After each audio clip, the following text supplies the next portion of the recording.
everybody, and welcome back to Crit and Miss on a Thursday night for another episode of Worldrender. We are very pleased to have you with us and very excited to get into tonight's game. But before we do, we should of course say hello to all of our usual suspects, that being Jason and Elric and Fizzcannon and Saxy Aussie there in the chat. Who else have we got tonight?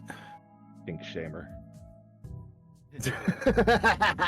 Hey, it's just us and Saxy. All right, well, that's not going to stop us from getting started. So guys, we all excited? Yes, sir. I'm Yes. D&D. I've got my two-headed elephant ready. Excellent. Now, do you remember where we were and what we were doing? I remember the vampire dude running off, and then we were looking at having to go through the town in levels or something. Okay. Well, yeah, you're partially right. Yeah, the vampire dude did kind of run off. Speaking of which, the vampire dude, like, as we stated, you're only, half sure maybe, but he was doing that, this is as we were discussing pre-game. He did that whole wall running thing, climbing up the walls and stuff, with his feet, like what Yahsob did while he was a Dampier. So there's something going on with him, definitely, and he happens to be Yahsob's brother. So it runs in the family. We all Apparently. realize it's part of our lives. Yeah. Now, just so you know, Yahsob, the last you remember, like your brother was one of the, your father's the chief, the mayor or whatever, and your brother is like the head of the Hunters Guild. That's Like right. he's the best hunter in town, and so like you hadn't seen him in a while because he's often off out in the wilds and stuff. But he would come back to town, and he never he didn't need to venture too far. The lands around where you are were rich enough in game for him to never have to go too far. So just keep in mind that as far as you're aware, he hasn't really been too far from Bastion in a very long time. And now he's shown up like this. Which is why Yahsob thinks it would be an excellent time to kill him. Probably. I don't remember who heard this, but I should probably also remind you that there was a rumor going around in the tavern in Thilson, in the Kobold town, that Bastion had disappeared. Yeah, so I'm a little concerned about that. Yeah, so you might want to look into that at some stage. Just FYI. Yeah. We can't lose our pachyderm premises.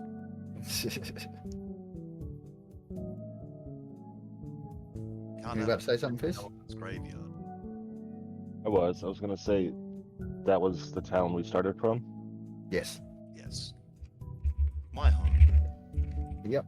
That's where he's left from. Well, he started 3 days out from there, but yeah, that was the meeting place for your party and the beginning of the journey.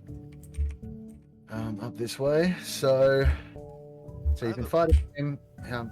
Yes. I have a question. I don't know if my character's even close enough to ask him this question, so I just may not know if he's got it or not. But it would be interesting to know if Ralph Wheatfury happens to still have that steak I gave him. Nope. Even if we did, we are still in initiative order when we step back in, so that might be something you can ask in character if you would like. Or you can just assume that he probably doesn't, because that was I don't. a number of days ago now. If you were undead, I probably chucked it, right? And if you were not undead and just two-headed, I don't know. I don't know that I would trust you to be the cook. You're just weird. Yeah, to me. fair. It's probably in a haystack somewhere or beyond. It wasn't a real steak, it was a wooden steak. Oh wait. That's right. We had the same confusion at the time as well. Yeah, steak. I literally have a spear. Doesn't that count? No, it needs to be a wood tip. Yes. No, it doesn't. No? Well, there's you a get metal you tip, but get the it's got a wood wood through shaft. his heart. You get that shaft through his heart. Good enough. I will point out that it may not work exactly how you think it does. There might be other specifics to that particular maneuver. But Yeah, like when you pull it your is a potential spear out, it's mind. going to come back to life again. That's actually a pretty good one. I think the idea is you put the wooden stake in the heart, and then you cast plant growth on it. That's Yeah. a good idea. I think that's the part that everybody's always missing. That is just galaxy brain. Right there. That's great. I could see that completely obliterating a vampire. Maybe. Anyways, Better just having that vampire stuck for as long as that tree lives. And hey, if it's out in the forest, it could be a while. yeah. Yep.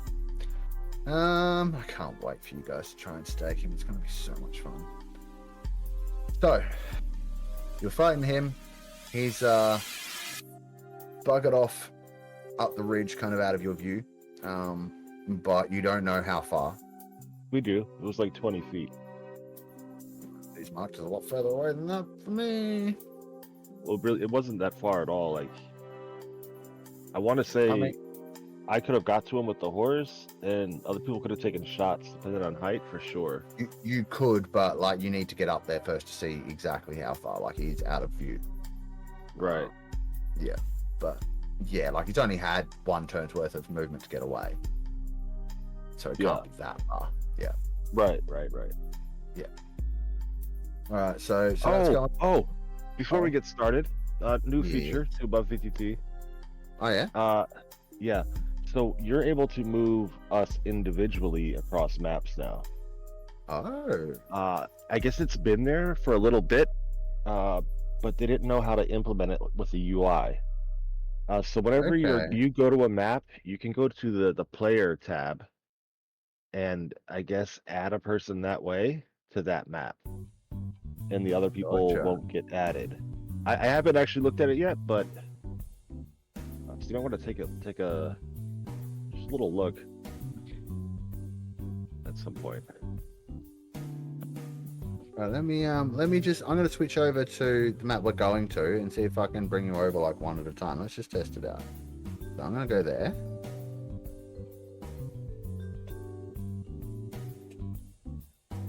And now let me see what the player tab is saying.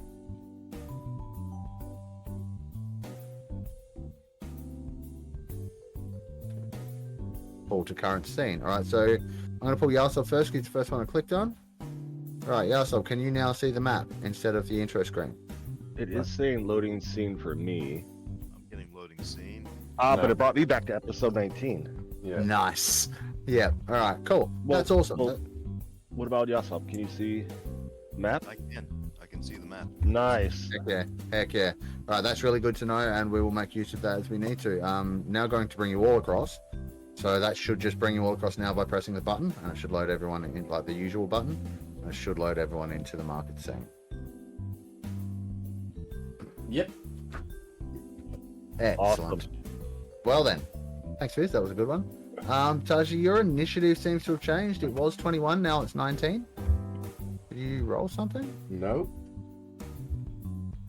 Okay, that's weird. I'm just going No. I was 19 because we went. Me and the barbarian went at Yep. exactly the same time. Wow.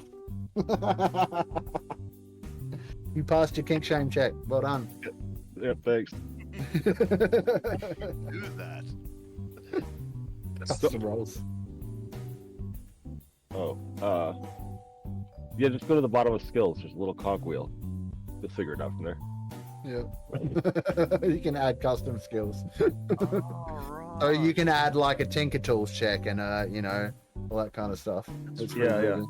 Yeah. See? So you were I got that initiative, not Smith's Tools check. Oh dear. What's that? Is that rolling with Fizz? one. What do you mean? That one has a -1. That's what I mean. Ah. What attribute are you using? Oh, Dex. Dex, no proficiency. Just a dex check. Yeah, fair. All right, so you're sure, Jason, that Yang was at 19? Yeah, because we were both Alright. going at the same time. All right, That sweet. seems So, very familiar to me too. oh, that's right. And so, oh no, and sorry, Fizz, you are right. You do know that he's still there because Sand can see him because Sand's got higher elevation, if I am correct. Yeah. I was just looking at like normal movement. You know, it Okay. took him 20 feet to get to the edge of the screen. Yeah. He shouldn't be that far off. He has a like little beyond normal movement, just so you're aware. Yeah, and he may have Yeah. dashed. Yeah. But like to me, he was by no means was he out of. No, he's Crazy. definitely not out of play. No. Yeah, Yeah, he's definitely around. Okay, so Especially So when you I look at where Bucket is, yeah. right? Like, And I was actually Bucket probably can probably see him. So in which case I'll tell you he's about 70 feet off the map from these bushes, Bucket's left. And he's like this thing winds up in several steps. So but again, that to him is fucking spider climbing bullshit. So effectively, what I'm going to say to save issues with elevation going beyond here, so we can theatre of the mind bits beyond there, because we need to stay on this map for the moment, because I don't have one for the path up here. I will just say that anything at this top level doesn't go up for quite a while. So he's 70 feet from these bushes to the north. Sort of And Bucket can see plateaus. that. At this point, it does for a bit, but you can see further along it starts to ascend again. Oh, I mean, Bucket can see that. You guys can't yet. I'm gonna put her elevation at 0, just so it doesn't look like she's ahead of Flying. him right now. Yep. Oh, yeah, gotcha. Cool, thank you. All right, so that's the situation as it was. Sand spent his last turn, I think, getting closer and getting higher, but not quite high enough to see. And we're back to the top of the round. Now, Taiji, your initiative is 19. Add initiative count 20. Anyone with a passive perception of 10 or higher, which I think is everybody, Yeah, is going to start. Yeah, is going to start hearing low guttural groaning sounds and shuffling and shifting from, well, for most of you from the south, but Taiji from all around you. As you will notice, Taiji, because you're still down there, that the corruption that's seeping through the ground has crept its way in to some of the giant corpses, and they are beginning to reanimate. Some of them are just reanimating as they are, as hunks of flesh, kind of zombie-like, and some of them the skin's actually sloughing off, and you're getting skeletons rising up from the ground. So I'm just going to reveal some tokens and add them to the combat tracker. Please give me a moment.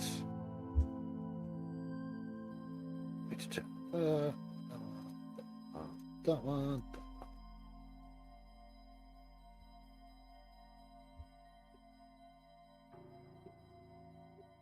So these guys have all now risen, and are joining the fray.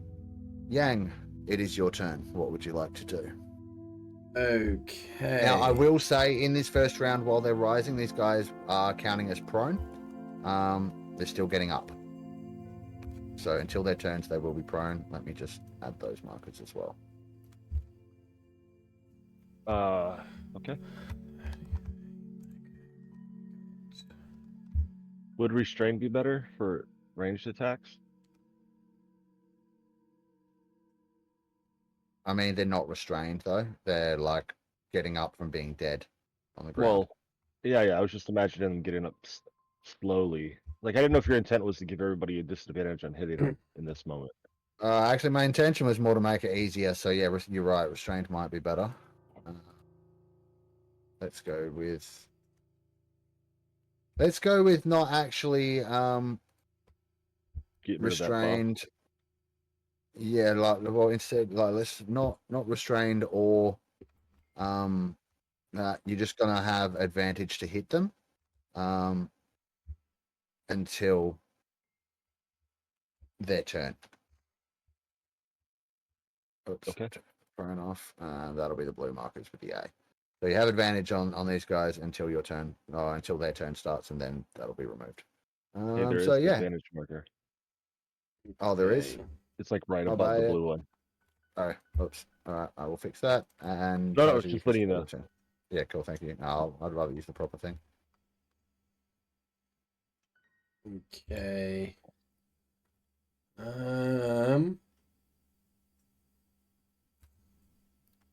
I'm gonna leave that for now. So I'm going to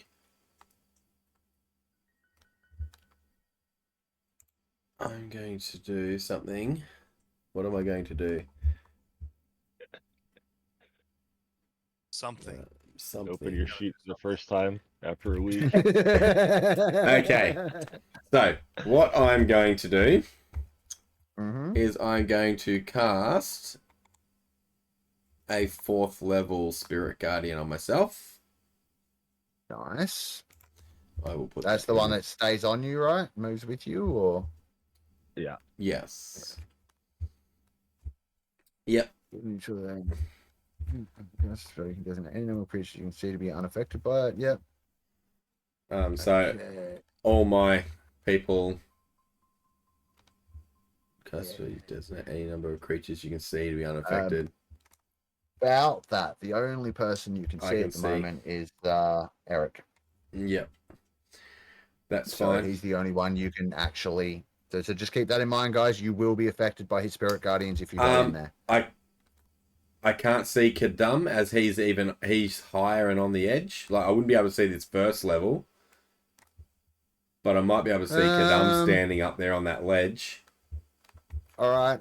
Roll any dice, odds, evens, odds you can. Evens you can't.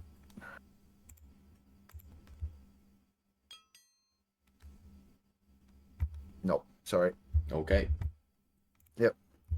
Because it's like it's a moving combat, right? Like he might be right there, but he might also be like ducked down, like all those kind of things. All right, so 15-foot aura. Yep. I'll just put that yep. on. Aura.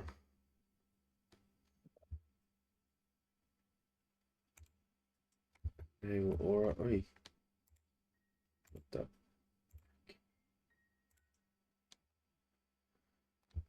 Okay. And is this normally a 4th level spell or a 3rd? So you're upcasting this by 1 level? Upcasting it to 4th level. Yep. Sweet. Concentration up to 10. We need to give you an aura. Let me sort. You're got it. doing that, or you want me to do it? No, it's all right. So someone's already done it, so that's sorted. Yeah. Your aura is up. Currently, no one is inside it, but no, I'm just having a if look. they enter. Yep, I like the first one with the rotating symbols and stuff. That was cool. The rotating symbols. Yeah, there was like an That one? animation. Yeah, that's groovy. I like that. Oops, wrong button. But ignore the frightened request. I accidentally clicked wrong. What? Yeah, that's cool. Yep, absolutely. All right, so Spirit Guardians is up. Anything else? Let me see. Can't cast any bonus actions because I don't have any cantrip bonus actions. I think I'm going to move. I can. And I'm going to move 25 feet up to there. I'm going to come up here. So that way I can only get attacked from one angle. All right, no problem. Those areas there are a little bit, but just bring yourself back 5 feet because that's going to be difficult terrain going into all that fucked up rubble and shit. Mm-hmm. Yep. Sweet, easy. Thank you. That's it. Yeah, that would be me done. No problem. At this point, I think with Chedemov having apparently fled, at least from what Eric can see, and hearing the same as you do, hearing you cast a spell, he's going to turn around and see his brethren rising from the dead. So first things first, I'm going to have him roll me a wisdom saving throw to make sure it doesn't break him. I'm going to set the DC at 12. Not super high because he's pretty resolute fella, but still, like, these guys are his kin. So you take his shield, that extra shield off too, because this one's a concentration spell as well. Yep, no problem. Thank you. See, back to its original. Check up the marker, and yeah, he succeeds. So with that, he's going to look around for a moment. Fix his eyes on the nearest skeleton that's risen. Sort of like sigh and just say, I'm sorry, Valir, but you must be allowed to rest. And he picks up a nearby rock and fucking hurls it at him.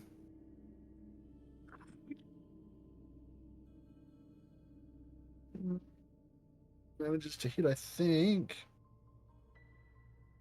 Yep, just manages to hit. Ew.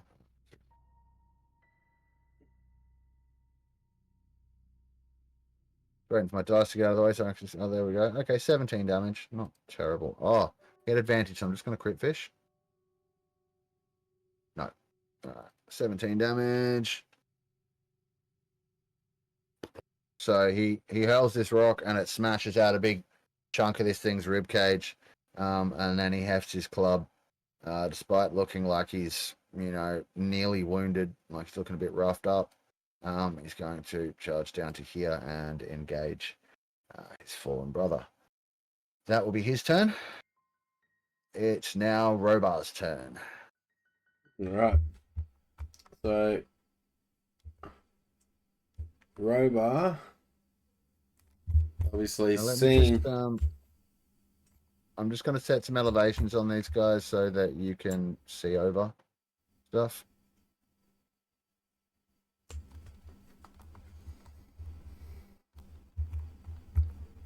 Technically, please, I'm just going to adjust yours to 41 so you can definitely see over the 40-foot wall, in case. Yeah. Same for you. You'll go to 81, and like we said, we'll leave bucket at 0 to not confuse us with that part. All right. Yep. Cool. So Robar should be able to see everything that's going on down here, at least as far as his dark vision will allow. So Robar's just going to step forward to the edge of the cliff there. Yep.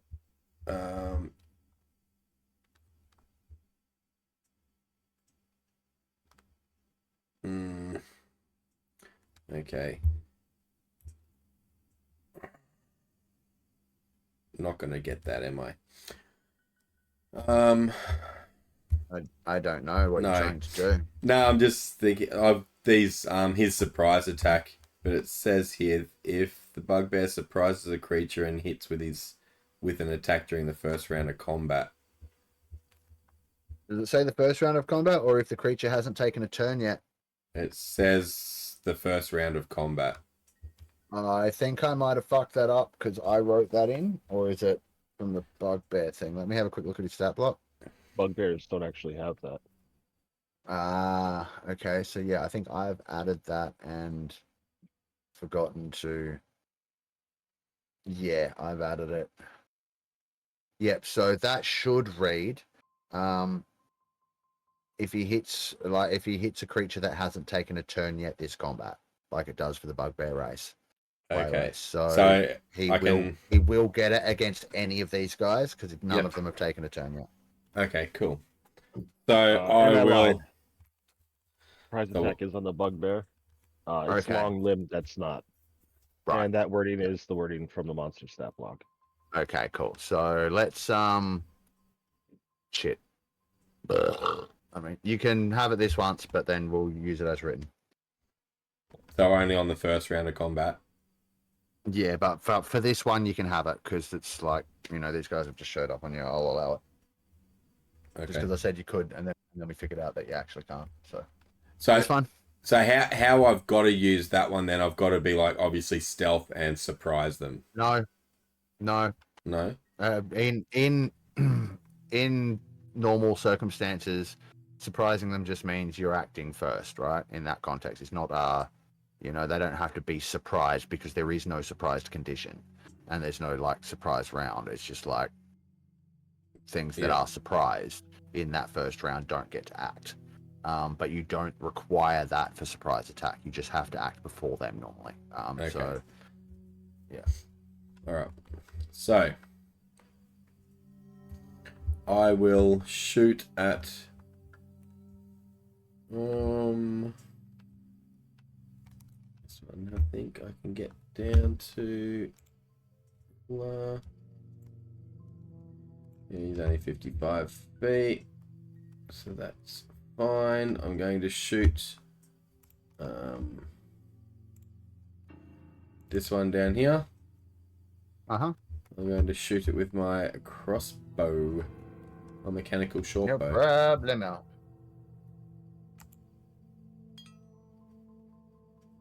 For a Also, by the way, 16. I should have also pointed out. Yeah, that hits. I should have also pointed out that rock that Eric hit Valir with was really effective. Off you go. 16 hits. For 10 plus. Oof, nice shot. Oh, that wasn't 4, so 14. 14. And second attack is a hit. dirty 20. Nicely done. Dirty 20. Let's drop some in the chat, shall we? Or 9.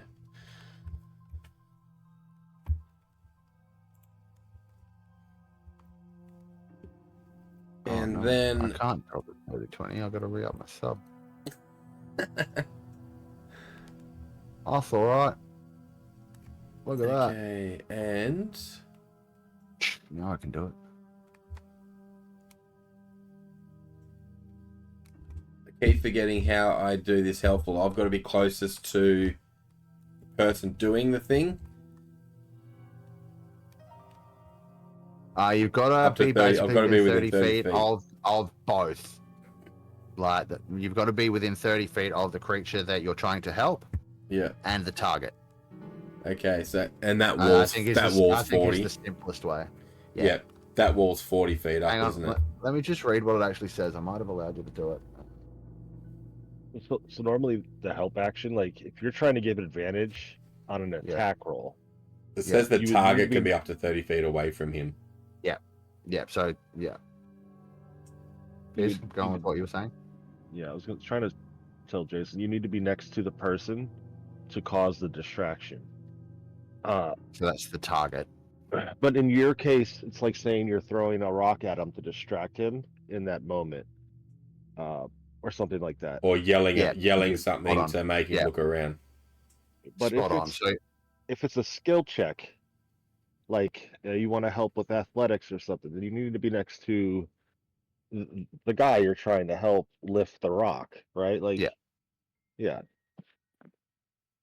But in your case, you can throw a rock or something. so it only applies, and like you're spot on with the, like, say, throwing a rock to distract an enemy. This ability only applies when he's trying to help in that regard, the 30 feet range. So you have to be 30 feet away from the target. Yeah. So Yeah. if you're trying to give the help action on one of the skeletons, then, like, say, Valir down here, you can do that from where you are. Oh no, you need to be 30 feet away. You're 40 foot up, and he's on the ground, so you're too far away. But He's laying. but he's really tall. He's huge. So you would be able to reach him because he's, like, got enough height that it's less than 30 feet. I can't at the moment because he's laying down on the ground. Well, Well, no, standing no, up. he's not. He's standing. They're Oh, he's just standing? just getting up. Yeah, you're Okay. fine. We didn't end up making them prone. So Okay, cool. yeah, go ahead. You can definitely do that. So you've given the help action, which will give advantage to the next person to hit them. Which, if no one goes against them before their next turn, will still be useful. So that's cool. Okay, and then that will be me done then. Right. Also, remember that the next time Robar hits that one with an attack, he deals an gets extra an extra. 2d6 damage. Yep. Yeah. Cool. All right, no problem. So that's Robar's turn done. It's now one of the giant zombies' turns. It's Jared. All right. So, unfortunately for you, Taiji, you're the only one who can see. That's all. Yep. Okay. Also, I'm gonna put something in the game log. Let's see if this works. Nope, never mind. Keep going.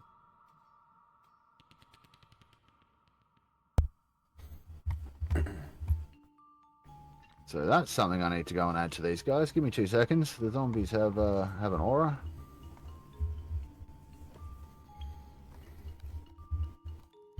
Oh, lovely. Yep. There you go. Take a look at that, and that should help figure out their height.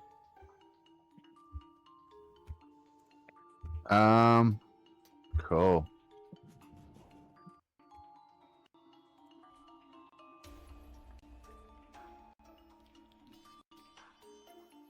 Yeah. So these guys are Frost a giants. combination. A combination of frost, hill, storm, and stone giants.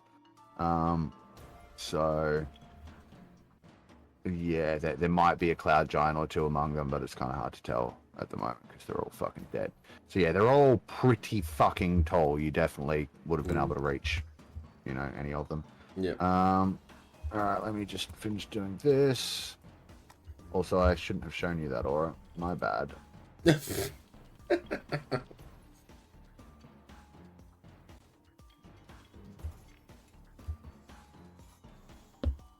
I'm good at this. Professional, right? And all that stuff. You're just Right, trying to so give over us a here, fighting it's, chance. Yeah, sure. Because that's totally something I'd do. Let's see. Alright, so this guy he's still a bit sluggish, he's only just like risen from the dead and he's just kind of operating on pure instinct at the moment. Fixes his eyes on you and his eyes begin to glow a piercing icy blue, and it's almost as if they're boring into your very soul. I need a Constitution saving throw from you, please, Taiji. Okay.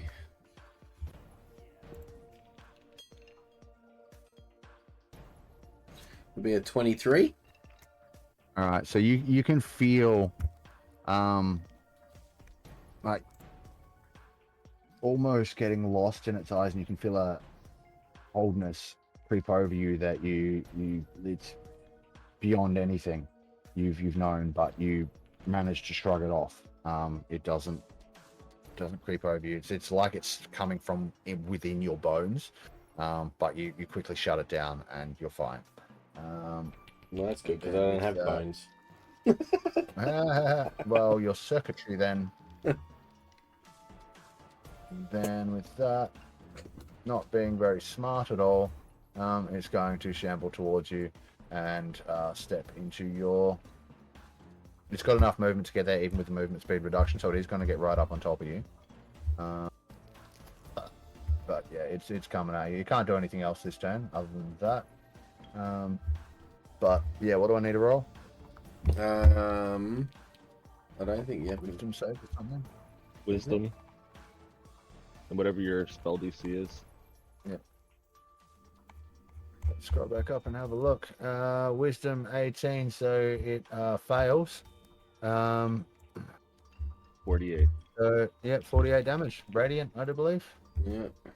Oh, are you good or neutral? Yeah, well, you'd be good or neutral, right? You're not evil, I assume. Yeah, no. I'm neutral.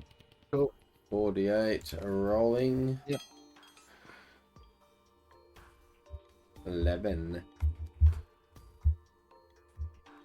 So you can see as you step in your spirit guardians, and like, do you want to describe what that looks like, what form they take as they tear into this giant? So I think the spirit guardians are just like little apparitions of like just mechanical, like I suppose like dragony things, and they're just flying around me. They're incorporeal, so you can see through them and stuff, but they're just like flitting around. And then they just like bees. It comes in and they all just like sort of just zone in and just all go in and attack. Yeah. Nice. All right. Well, that happens. That's the end of Jared's turn. Next up, it is Bucket, the main character. What's Bucket gonna do? This? Yeah. So many things. Does she go after the guy up top? She's like the only one that can do it.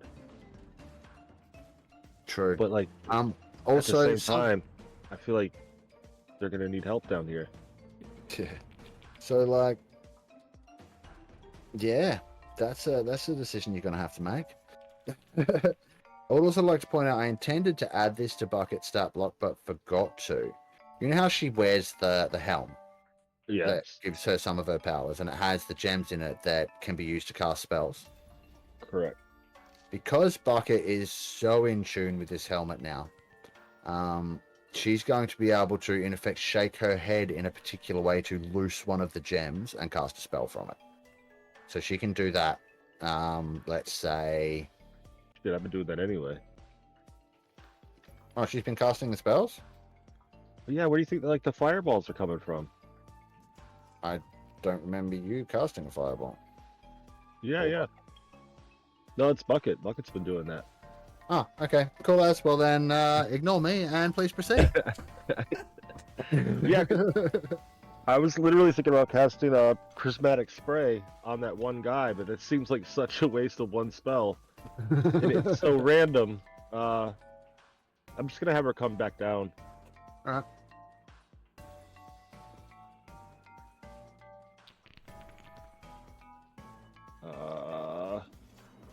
60 to me. So shit, what does she do from here? Well, she could. You know, I'm gonna action dash and jump from this point right over Ralph, and I'm gonna have her hoof attack this giant here. Nice. Nope. Now she is coming down 40 feet. Is there anything in her special trickery that stops her from taking fall damage from going that far? Kind of. Yeah. It's a stretch, but the horseshoes of Zephyr. Here, I'll send it to game log while I roll this attack. I should remember this because I fucking gave them to you, but you know.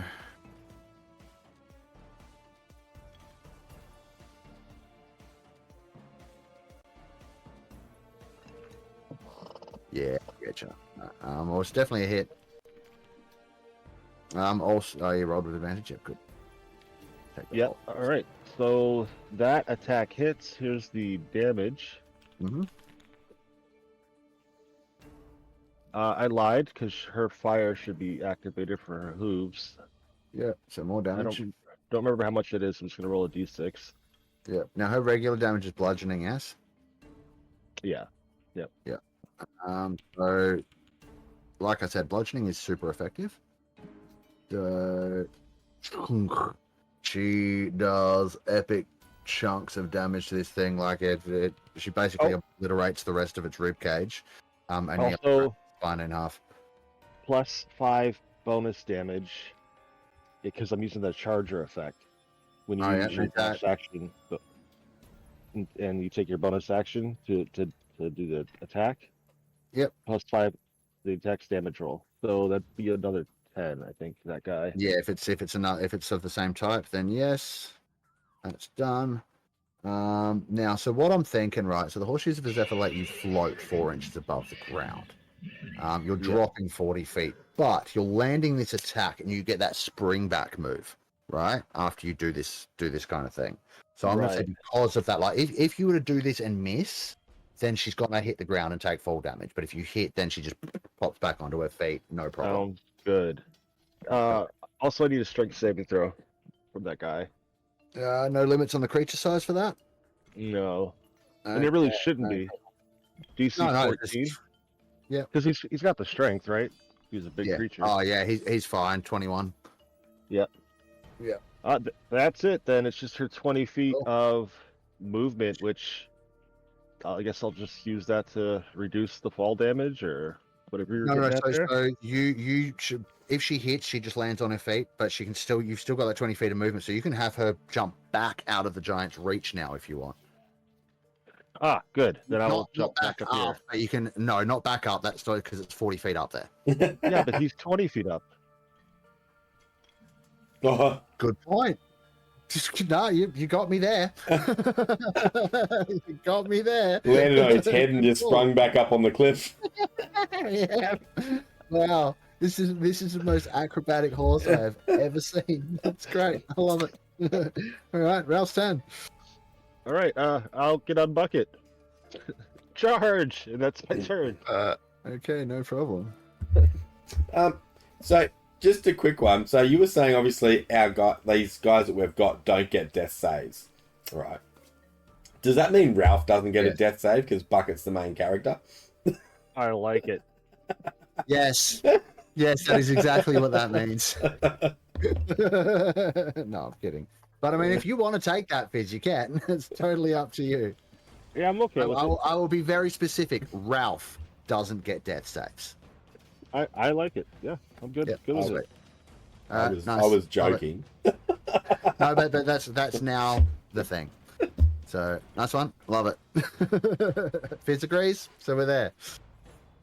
Ralph. Yeah, I mean, you made an excellent point. I am the freaking NPC of Bucket. At some point that happened. Yeah. Yep. I love it. It's hilarious. All right. So yeah, it's Ralph's turn. I just use half my movement to mount, or 5 feet of my movement, and then hold my action to attack for when Bucket charges next. No problem whatsoever. Yahsob, I believe that makes you next, unless you got some kind of bonus you want to take, Fizz. Sure. I'll second wind. Okay. Yep. Sure. This plus 13. So there we go. What's that? 21. Yep. And heal. Nice. That's it for me. Cool. No problem. Oh, I thought I hit end turn already. Apologies. Okay. Okay, so here he comes. So first up, Yahsob is gonna basically call into the wind after old geezer. Brother, you always were coward. And then he starts running down to join his comrades in battle. Because something's more important than killing your brother. I know that's hard to believe. Yeah, well, That's I realized I've fucked up with these stairs too, because like it's 40 feet up, right? So the stairs should also be about 40 feet, but I've been letting Fizz move around them like they're whatever they are to measure. So we'll keep doing that. I'll just get better at that next time. So yeah, just treat the squares as they are. If you want to drop off the edge, it's a 40-foot drop. It will save you some movement.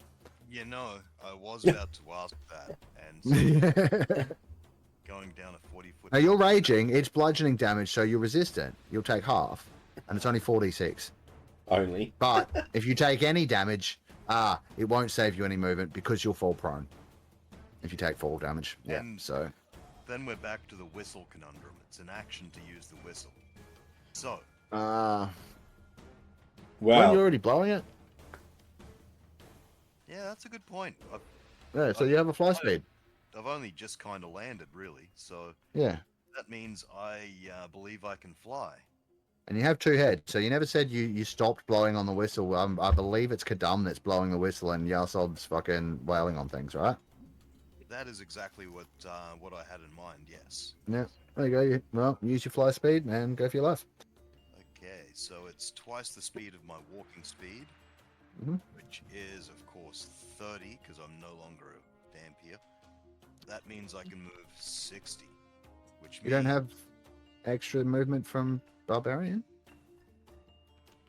Good At point. It should be 7th level. 40, doesn't it? Why isn't it on 40? But any case. Yeah, could be.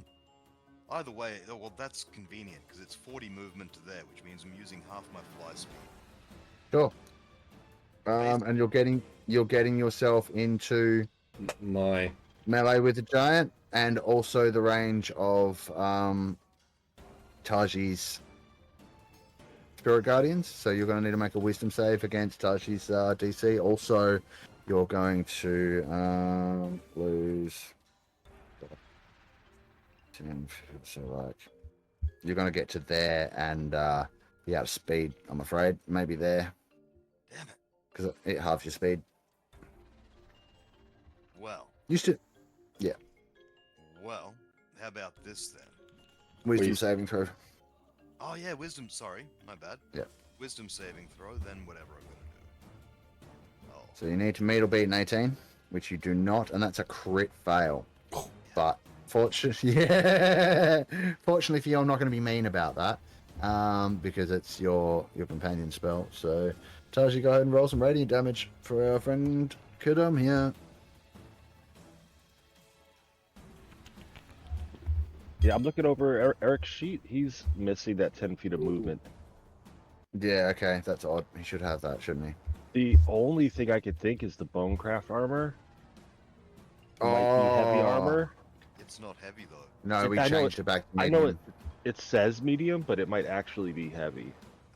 Gotcha. I don't know. Yeah. Something I can think, and I can't like pull it off because it's just looking at the sheet, you know. Yeah. That's all right. We'll look at that in between games, and I'll fix the item if need be. Yeah, I think the one you're using, like the homebrew item, I made with plate, so I need to go and make a half plate version of it for you. So that's probably what's going on. Good call, It Fizz. says half plate. I Says can't figure out what's wrong. It's about I think we just renamed the original item. I think so. Yes. No. Yeah. But literally, it's got its types underneath the name here: Bonecraft armor, Yeah. in brackets half plate, legendary, in brackets requires achievement by required achievement. Requires that to yeah. See, that's been edited. Requires Okay. Oh yeah, that's been added in. It must have been. Oh, yeah, okay. We'll fix that later. We'll worry about it later. Cheers, Anyway, sorry. you got 22 Yeah. damage by my guardians. Yep, 22 radiant damage. Oh, Question is, now. oh, I'm vulnerable. It's going to be to it. 44 radiant damage because the Bonecraft armor makes you vulnerable to it. Oh, Yes. That puts me on a nice clean number at least. Very It random. does. It does. Now you do have the ability to throw your hammer as a special ability, since you haven't been able to get to him. I also have an item action and the ability to throw The switch on Taji. No, the Forge Blessed Mechanical Spear. Oh yeah. Yep. Go for Can it. I throw that while holding a two-handed weapon? Yeah. So like you only need two hands on the two-handed weapon while attacking with it. So you can use your other hand to do other things so long as you're not trying to attack with the two-handed weapon. So Traditionally, yes, and you could like throw a spear, then close in and hit with the hammer for your second attack if you had the movement. Gotcha. Yeah. Well, it's just going to be one spear, Okay, I also need to check something. and it's a 19 to hit. Oh, that will hit. Ooh, excellent. So his AC's under 19. Good. to I know. was, didn't you say that your 40 movement speed was there, but your flying gave you double your movement speed? That's right. Yes. So you should have 80 feet of flying movement, which That's would also true. be I able to didn't- close on there. Factor that in. Well, he was coming from the top floor. It's 40 feet down each level, and there's horizontal distance as well. Yeah. So I think Jeff said he had just enough to get to the thing. That's why I moved him back I Ah. had a little bit. the 40 movement was just enough to get to the thing. Oh, well, in that case, you're still in range, but you still take the damage. Well, Okay. if he has just enough to get there, that means he wouldn't be low enough to be hit the spirit guardians. Whether he's at 25 feet or 20 feet, spirit guardians is 15 feet, right? Mm. But I can drop, can't I? Oh yeah, Yeah, absolutely. Drop it. you don't want to be in it though. Like, what would Kadam have done? Would he have gone at the thing's head, or would he have dropped to the ground? Oh, going straight at the thing's head. Dropped to Alright. the thing's head, if you know what I mean. Like, Yeah, when I say dropped, I mean dropped while flying down to the level of his head. yeah. To be Alright, fair, you wouldn't know that the spirit guardians will fuck you up this time, but it's true. Is our frost giant? How tall are you? About 9 foot. Yeah, you're level with his head. Your feet are dangling in that fucker, so you can take the damage. yeah, and Taiji is really tall. So I remember Yep. I talked to Yeah, he Taiji is. because he's the only person my height when I'm riding the horse. Yeah, When yeah, you say exactly. take the damage, do you mean the 44 I just took? or Yes. another bit of damage? No, Okay. no extra, just the 44. What's that? 11 for Jace? Hmm? Oh, never mind. No, ignore me. I scroll back up and Oh, I showed me the I'm last like- I was Taiji with an 11. So no, it's fine. So yeah, you can instead attack with your hammer instead of the thing. You can go reckless if you want to, or not. I would like to attack and go reckless if I may. Sure, I'm even willing to re-roll everything sure. because that was all than enough. You don't have. Yeah, no, absolutely. I got a 20 No. instead of a 19. That's a dirty 20. That's definitely a hit. Yep, so let's roll some dice here. We've got our 8 for its normal Mhm. damage, which ain't flash. 2 for its weapon thunder damage, which ain't flash either. But then we got the 3 barbarian damage. So Yeah, that's, so minus 13. Yeah, no problem. Done. and then I'm going to do. And your hammer is whacking into him with some big squelches, you know, because he's still got flesh attached. So unlike the skeletons, he does not appear to be taking extra damage from bludgeoning. I suspected that. So I'm gonna do the classic thing. I don't know if you're expecting this, but I'll hit him again. This time for a 24. I'll What? No, no no, twice. no. Hit him again. Where'd that come from? I've Wouldn't have expected that in a million years. I know, but I like to just throw it in each now and then, you know, just to Yep. get people off guard. Gotcha. Yeah, that hits, and you can certainly complete your damage rolls. Only 12 this time. 12, no problem. More squelching. Yeah. Squelchy, and maybe a couple of cracks. You hear like, a couple of cracks. Maybe you fucking cracked a tooth or something. Yeah, smack him in the face after all. You know what? I might even give you roll a d4. I've already got the desired result in head. I'll let you know what happens. What happens if I roll a 1 on a d4? You broke his nose. Take that. Yeah. Not that it really affects him, because you know. It affects us. We've got. Oh, does he? He doesn't breathe. Never mind. Yeah. I was thinking it Yeah. might affect us because we've now got to listen to him gargling through his nose. But No, he doesn't breathe anymore. I still have a bonus action. Oh, And, well then go ahead and use your bonus action. well, my bonus action is, as a matter of fact, to use my storm aura. Oh, it's DC 18. Have I been saying 16 this whole time? Yep. Yeah, DC 18 dex. Okay. To avoid my mighty thunder. Doing zappy zaps, no problem. He's super good at these. He's really hard. That's a fail, so he will take the damage. Okay, it's only D6 because I'm only a level 9 cleric. Uh-huh. Okay. Level 4 No. cleric. Fuck, Yeah. I'm far off a level 9 cleric. 4. Done. Alright. And all Um, that's left is for Yahsob to basically say, "Can't believe that bastard," and that's about it. Yep. No problem. Where are we? Initiative 10.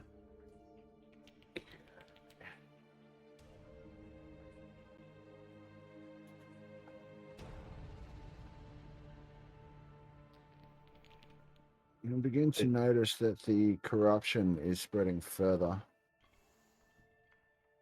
Any of you that are near it on the ground, bits that are starting to creep out, getting a little bit closer to some of the dead giants.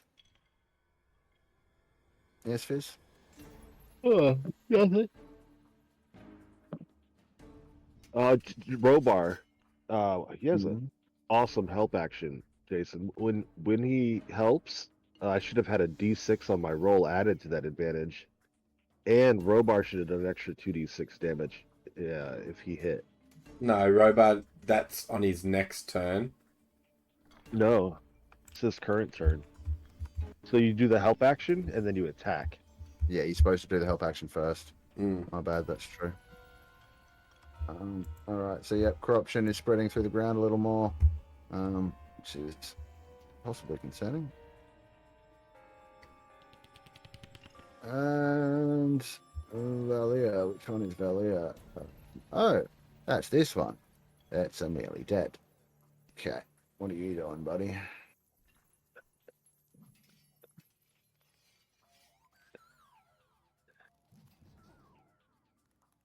I'm picturing Bucket's hoof mark on his face, where like it referenced like the burnt marks from her fiery horseshoes, like a big smiley face on his face. Yeah, right. One. I think so. Like Bucket smashed him and flipped away. Like most creatures would probably, go for the thing that, like damaged it. But he also has this other thing right in front of him that's hurt him as well.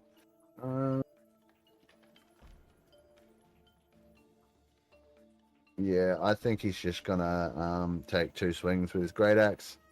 Eric. 25 and a 27, so they both hit. This is not good, guys. Of course, they're not good guys. Oh shit, this is really not good. Come on, roll. Okay. Alright, so 2 great big cleaving slashes that get through Eric's defenses and carve open his chest, and he's now like bleeding profusely.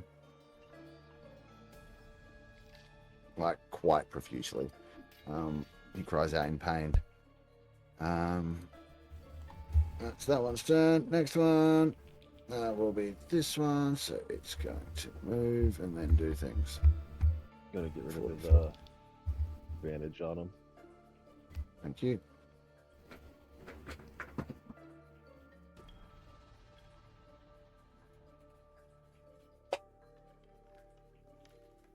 Okay, this one can reach you guys up there, like Kadam and Taiji or Eric. And these guys are pretty stupid and don't have specific instructions other than kill everything. So I'm going to roll a d4.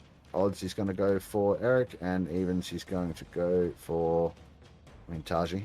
And I'm going to roll this to you guys. So odds Eric, evens Taiji. Evens, it's Taiji. So he's going to come up to here. Actually, he has a bit of reach. He's still going to end up walking into your aura, I'm pretty sure. I'm just checking. It's 10 feet, so it's to be kind of your there. Oh. It's borderline. Like, so I'm going to say he moves just into it in order to be able to actually reach you for an attack. So, wisdom save from him, I do believe. Mm-hmm. Which he fails.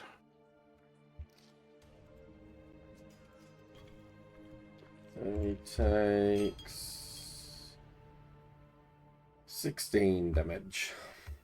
16, no problem.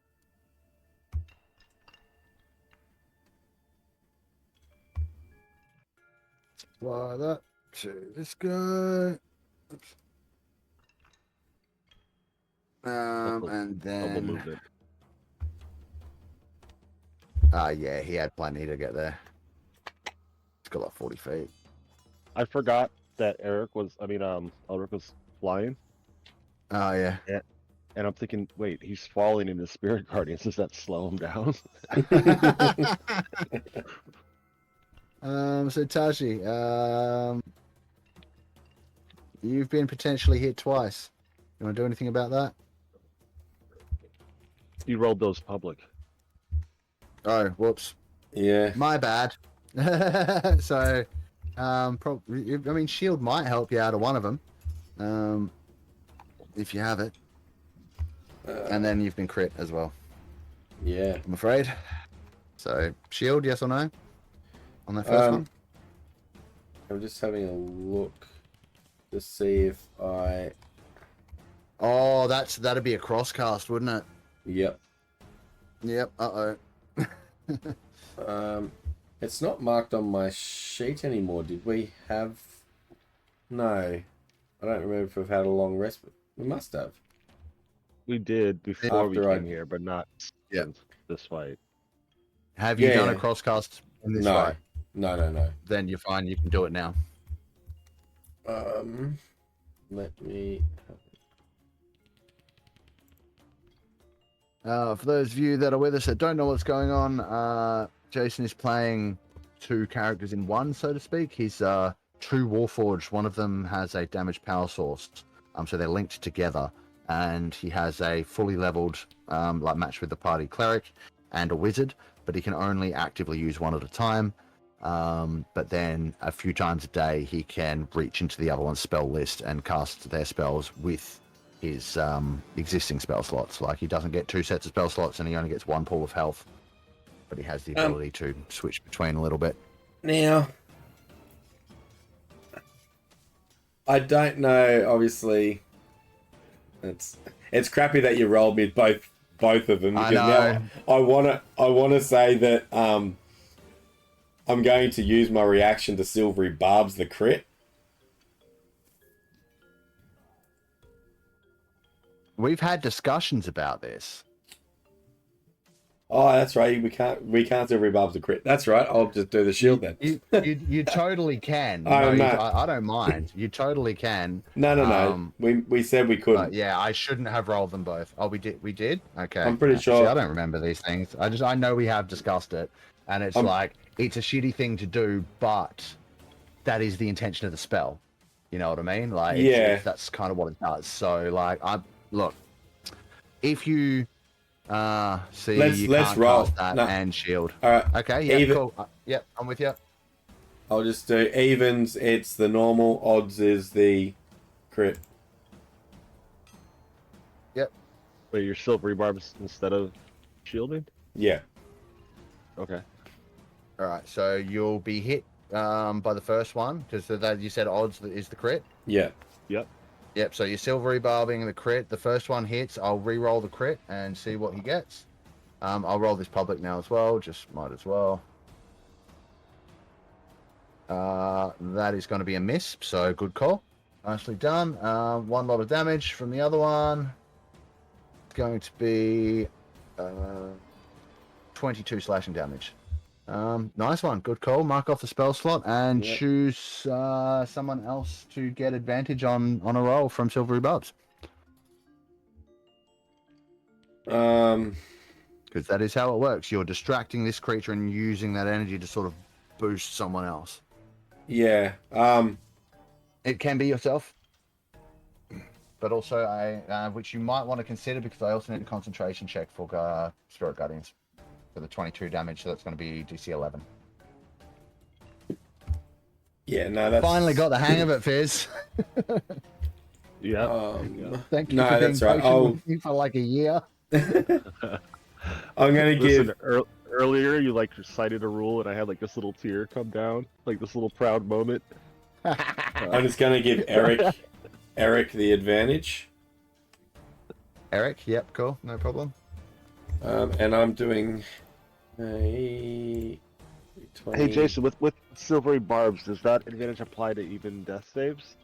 Or is it just That's a nat 1. So no, I don't fucking... I think it can. I think silvery barbs can apply to anything, like any roll. It's just, yeah, silvery barbs is just... And it's not technically advantage. You can re-roll a d20, much like I get forced to re-roll this one. Right? Okay. I don't think Yeah, it's you specifically magically states distract advantage. the triggered creature and uncertainty encouragement. The triggering creature must re-roll the d20 and use the lower roll. It's just any... Then what's the rest of it? Keep going. And then, yeah, and then you choose a different creature that you see within range. The chosen creature has advantage on the attack roll, ability check, advantage. or saving throw. It makes within 1 minute. Death saves are saving throws, so yes, it would apply, but I will remind you that Eric does not get Doesn't those. get them. Nope. But he can use it on an attack or, save against something else, so that's probably useful. Yeah. I know table talk, but Yahsob / Gadum could probably say the same thing. When it comes up to your turn, it's probably a good idea to actually break and run to the giant so you can help him, thus getting me also out of your aura, and I can just take this bastard in the air. Yeah. Is it start of every turn when they're in your Spirit Guardian's aura as well, Jason? Yeah, I think it's when they start. Okay. Yeah, Cool, thanks. Yeah. when they cool. start their turn. Hey Jason, what was that last roll for? That D20 and you got a nat 1. That's my that. my Spirit Guardians is down. That's my concentration check. That was your concentration. Oh, shit. Okay, bye aura. Oh, Yeah. wow. We didn't get a plus to the roll. No, we just got... I don't think he has a plus 10 to his constitution save somehow, as a cleric. I don't. Fair. Yeah. Does that even? I mean, he might, but... If you had plus 10...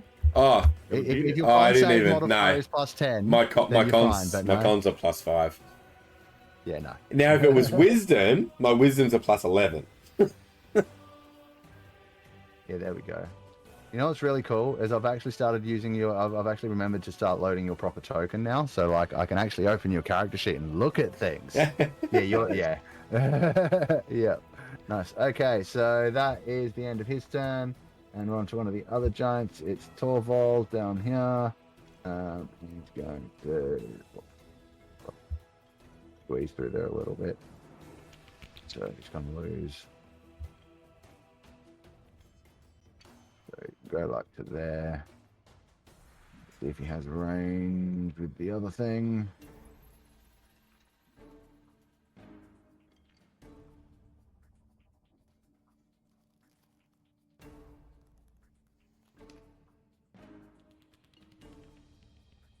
Okay, no range with that one, so... Shit.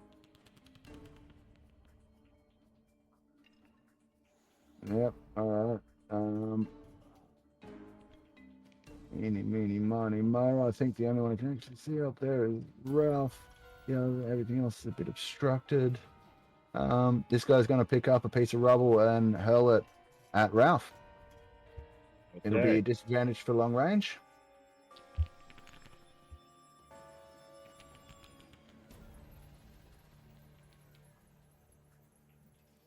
Oh, this is brutal. He can also do this twice. Well, lucky. I'm going to take this off rolling to everyone now, but he rolled a 20 and a 3, being that was disadvantage. That's going to be a miss. And that's Nice. on the dice, yeah. And this will be the second one. He picks up another chunk of rubble. That was in your direction. Not looking great either. 13, so that'll miss. So yeah, 2 big chunks of rubble come flying past you, Ralph, and smash into the wall behind you and just sort of like clatter onto the ground. That'll be that guy's turn. Who's next? Okay, this one. Just a quick question. Hmm. Between the last fight, our resting, and this fight, has it gone to a new day? Or are we all in the same day still? Where did you rest? for long rest? I can't remember. I don't even remember if you did long rest. We did in a cave, and then we walked the rest of the way here, and then found this. That's right. We were fresh coming into here. Well, Yeah. no, we weren't fresh coming into here because I'm still missing a heap of spell slots. I only have a couple of spell slots. We short rested, I think. We didn't long rest. We might have had a fight coming out of our long rest. No, we holed up in a cave. Did we have a fight after the cave? Yeah, the forest mimic. Yeah. Okay, yeah. So that thing. Yeah. So between the forest that was mimic and that was. And here, no, you haven't rested. no, but is it? What's the time of day? Like, how long is it taking us? It's nighttime. Like you've gotten in at night. Okay. So like sun's definitely down. So like early Torches evening, are maybe. lit. Yeah, maybe 7, 8 o'clock. Okay. Yep.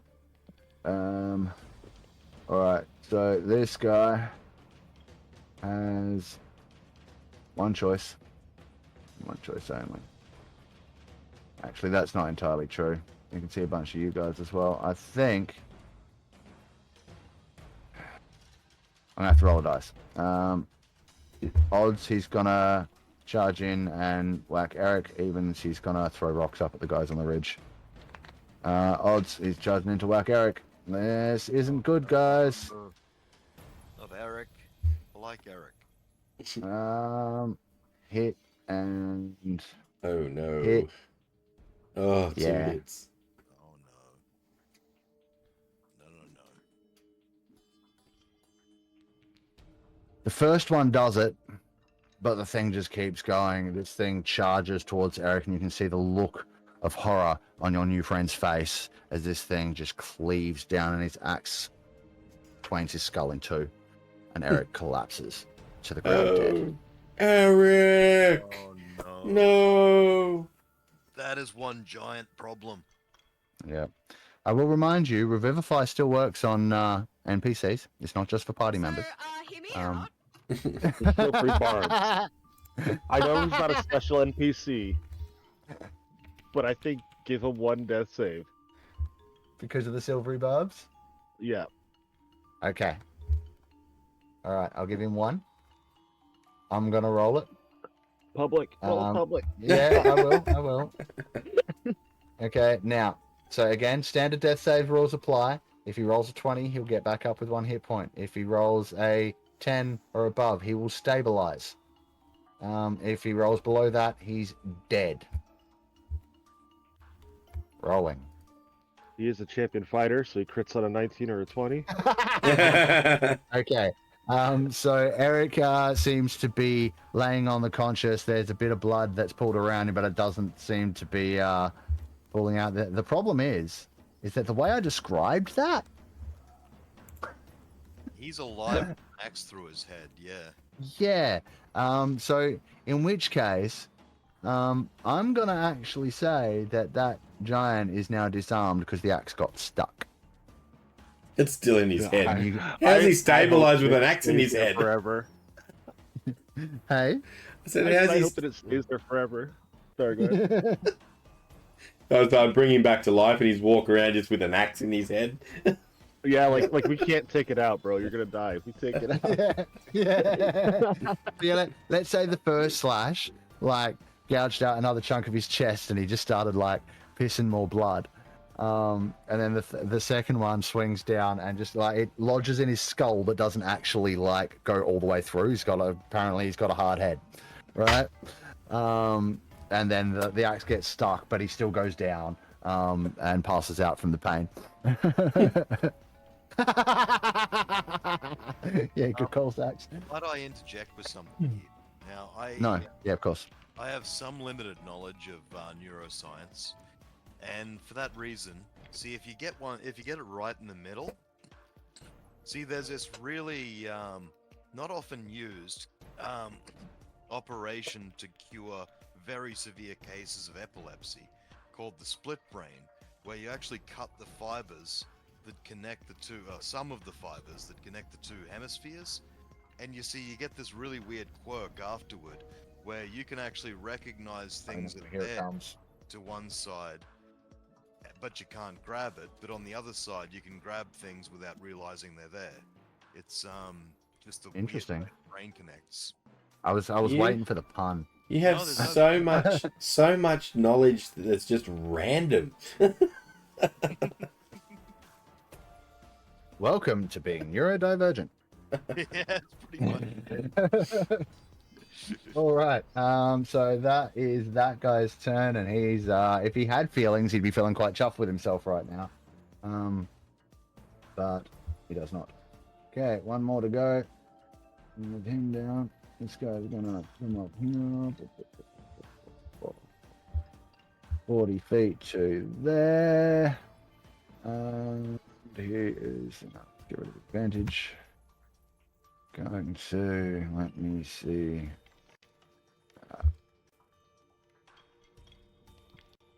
Excuse me.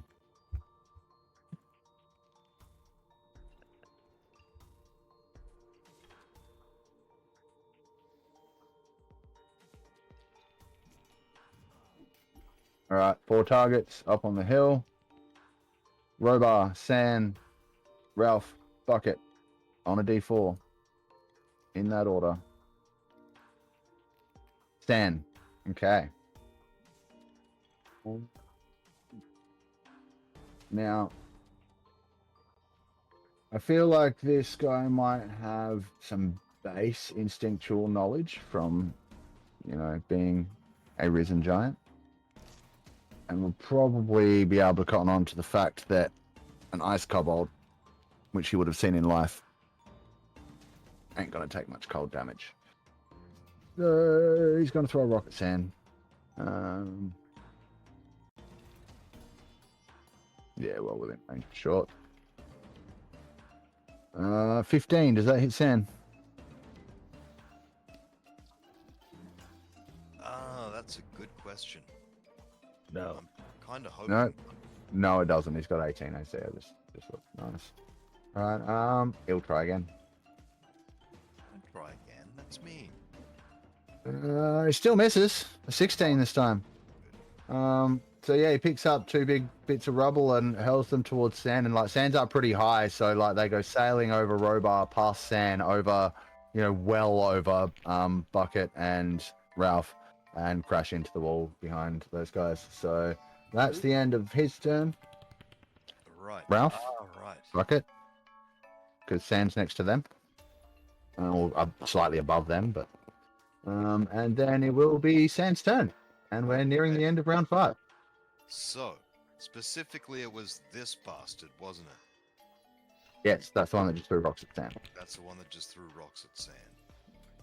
And look, I'm just gonna tell you, Sand takes this very personally.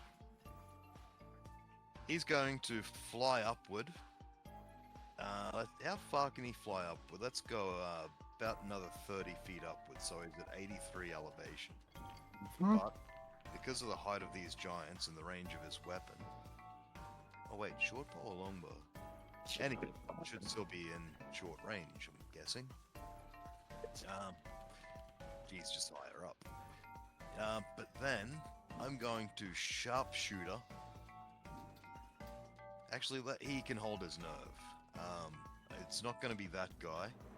It's going to be this guy, the one who's very close to death. Yep. That's it. So, -5 from this roll. Oh, he's going to get short bow, but Yeah, it's a mechanical Hey, roll according to this. short bow. Hey, Mark, your mic is breaking up. Oh, sorry, I went too far away, probably. No. Check the connection. It's Yeah. Got Yes. a robot voice going. I think you've turned into a Warforged. But now, Nope. Nope. Still a check that Warforged. plug it back in. Something went bad. Yeah, it was good. Now it's not. Oh, hello, Crit. I heard it. I heard it gradually getting worse. I tried messaging you. Flappy McDougal's. I like it.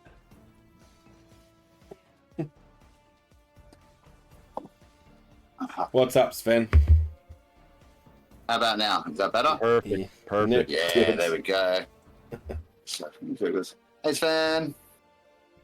Hey, look at that, Sven's here. Also, I have been rolling pretty good so far. So yeah, that's a hit, Jeff. 19 with the -5, so +10 to your damage roll. That's right. So let's roll this damage. Ooh, it's a good one. So 12 plus 10 is 22. 22. That's twice what you needed. And now, The arrow goes straight through this thing's skull, and you can see the frosty blue light in its eye sockets just sort of dim, and then it crumbles into the ground. right. And actually, I should actually point out that the frosty blue light that you would ordinarily be seeing in frost giants like this, like undead, it's actually like a purpley kind of glow like you've been seeing in many creatures that you've encountered. Yep. San has another attack, I believe. He does. And now it's time. Sorry. Now it's time for revenge. Yes, now it's time for revenge on you. Same thing, but now for Mr. Stone Throws. Yep. The nuts. Oh, I guess his emotions got a hold of him because it was only a 12. Yeah, bugger. Oh well. That one misses, unfortunately. Maybe if he'd just taken a normal shot, it would have hit, but unfortunately, he was trying to be fancy. He was indeed. Mhm. His fanciness kind of helped the first time. Like, he just took down Daddy McDead over here. Yeah, sure. Any case, I will then, because I don't believe he even has a bonus action,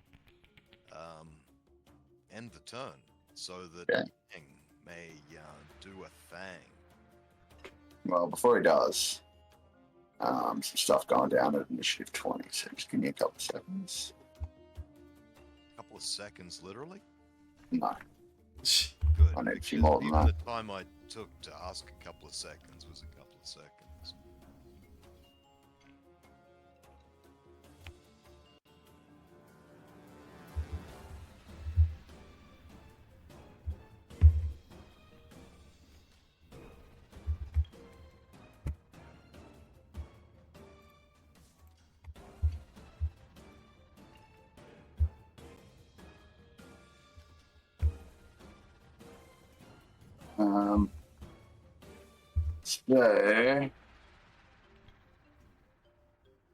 So it's slightly problematic for you guys. To this point, that some more of these guys start to wake up. Oh, that's not so bad. I was waiting for you hear the rumblings of an avalanche. Now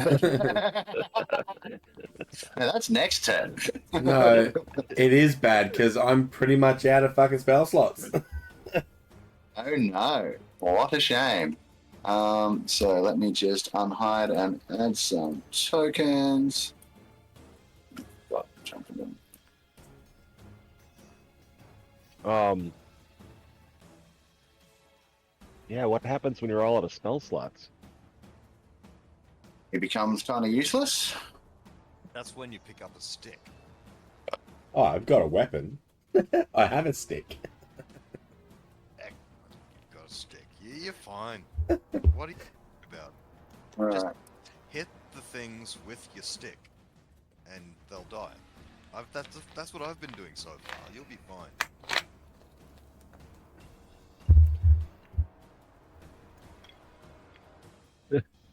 Just need to sort some things out.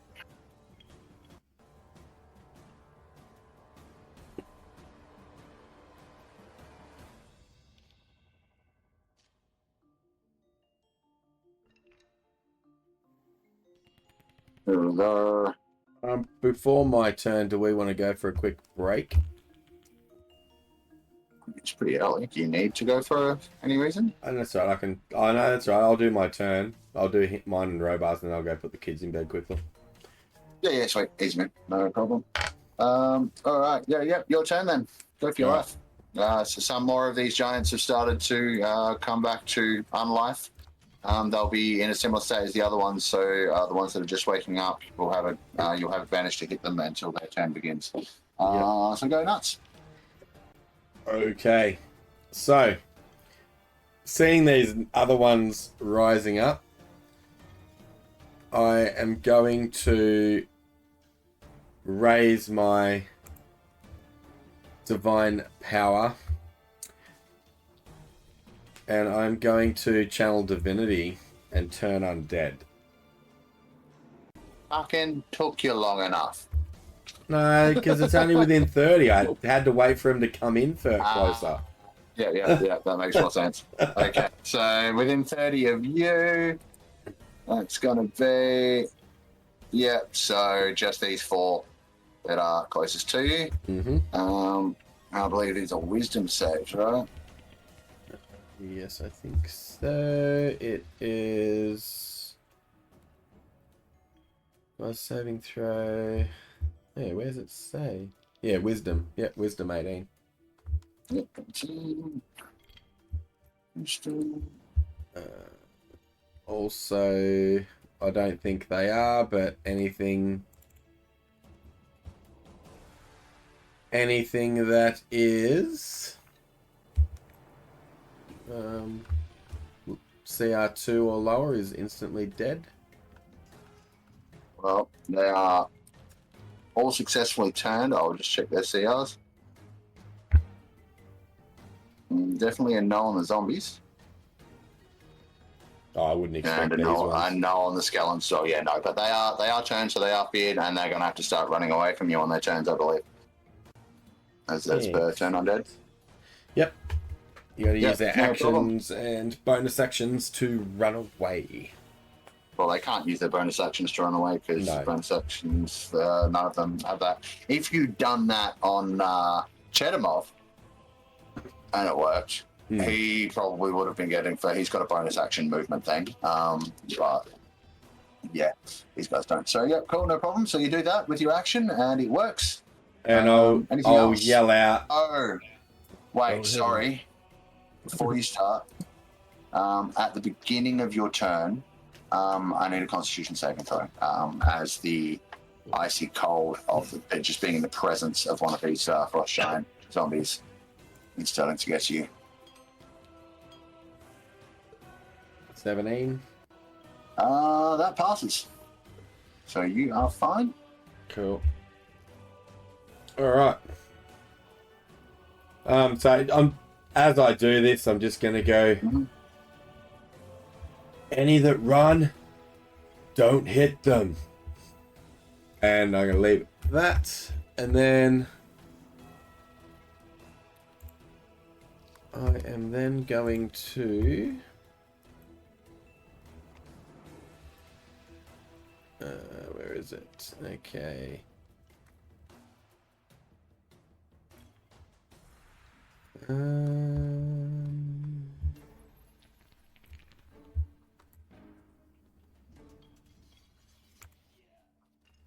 Okay,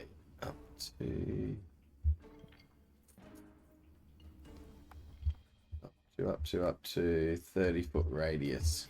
Shit. All right, 30-foot radius. How far do I need to get? What's he at? He's at 40. So I'm going to move over here. 20 feet. Oh no, I have to go back a little bit because 25 feet. How much extra movement I've got to get out of there? An extra 5, so that'll be 10, 20. Got to move back. Were you here? Were you here? Yeah. You're moving out, so you don't. No, you're fine. Like you're the first square you move out of would be to here, right?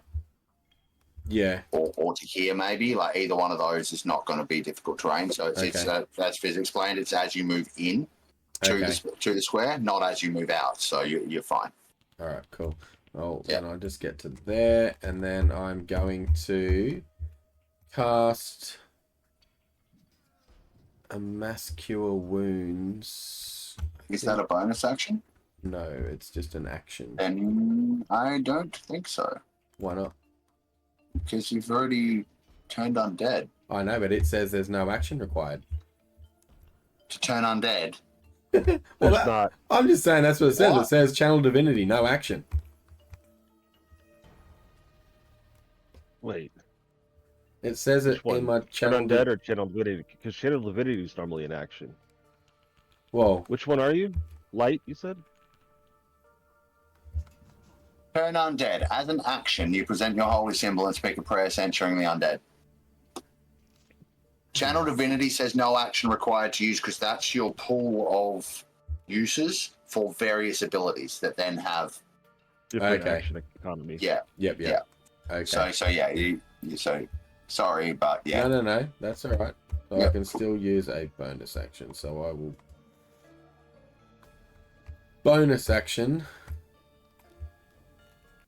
Where am I? Down here.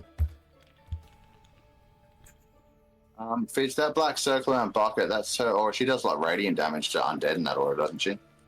She does. All right, cool. Just remind me of that when they come up on their turns. Actually, that's her dark vision. I'll figure it out. Yeah, but she does have some kind of aura like that, I'm pretty sure, or Yeah. something. Okay. Now. Oh no, that's her light. Her helmet glows. I'm not sure if she does extra damage or not. You have to check it.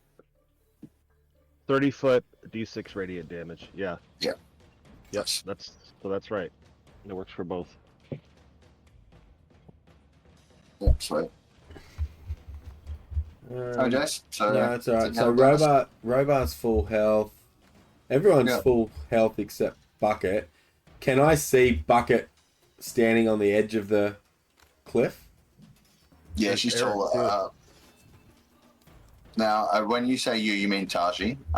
Yes, Yes, I'm I Taiji. would say Bucket would be definitely tall enough. You see Ralph, maybe, and Robar. Like, yeah, with you at the Well, bottom, him right. it won't at the matter edge. about them because they're full health anyway. Okay, yeah. So I'm going Yeah, you can to see Bucket and Ralph. Mostly Bucket, maybe a little bit of Ralph. cast Mass Healing Word. Is that a bonus action? Yes, it is. Excellent. There we go. Hit Eric. For 18 healing. Right, who's getting 18? So everyone I can see can have that. Up to 6 people. So Yeah. Kadam, me, Eric, Bucket, and Ralph may as well take the extra 1 point. Yeah. Sure. Noted. Not a problem. Hang on, Also, actually. my, Oh yeah. also, and- the skeleton and the fucking zombie No. that are low? No. Oh, No. why not? You said everyone you can see. Of my friends that need healing. Oh, okay. Okay. And I get You know if you let it work on them, I was going to have it damage them, right? oh well. It's healing magic. They're undead. Okay, so Can you imagine how broken that would be? That is a thing in Final Fantasy, like creatures that are undead. You hit them with heal spells and they fucking crop it. Hey? Okay, so I get 25 worth of heal because I get Nice. my You get a bit more, yeah. Cool. and that is my action, moving, and bonus action. I'm done. Elric. Did Elric heal? I don't see it updated on his token. Oh, I don't know. You get 18, Elric, Yeah, if you're muted. Jeff. Oops, my bad. Yeah, I totally thought it was 1. No, that's all Ralph needed. So that's what Ralph got out of it. I think. Yeah. Unless they But convert everyone to else temporary hit points. No. No, that's not how healing spells work at all. It's overheal. What are you talking about? Yeah. Sure. Some spells can do that. False life, aid. You know, Yeah. And aid isn't actually temporary hit points. That's an actual increase in max. That's not even an overheal. All right. Anything else? You've moved. You've No, actioned done. your bonus action. I think Yeah. that's it. Hey, all right. Cool. In that case, it's Eric's turn. Now he's going to use half of his movement to stand up, obviously. And then he's going to look around, look over at Taiji, and look up at Robot. Thank you, friends. And he's going to use his action to disengage and make his way back up the hill here. Good job. Best you can. Love your work, BFG. Yeah. And then it will be Robot's turn.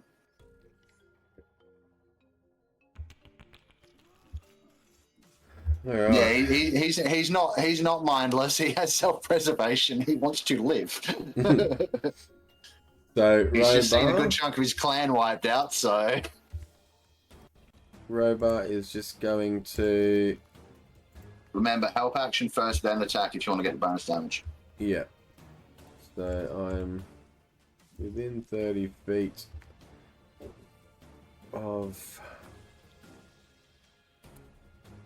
So Alex, I'm going to give him the help action on this guy. Oops. You have to be within 30 feet of the creature you're wanting to hit. No, it doesn't matter about the friend. Yeah, that's right. Well, I can't then. Yeah, I won't be able to give the help action because I'm 40 feet up. Oh no, because they're 20 foot. So yeah, you're fine. Yeah, you've already done it before. Yeah. Yeah. So yeah, I'll give him the help action for that dude, and then I'm going to shoot him. No problemo. Alright, open that.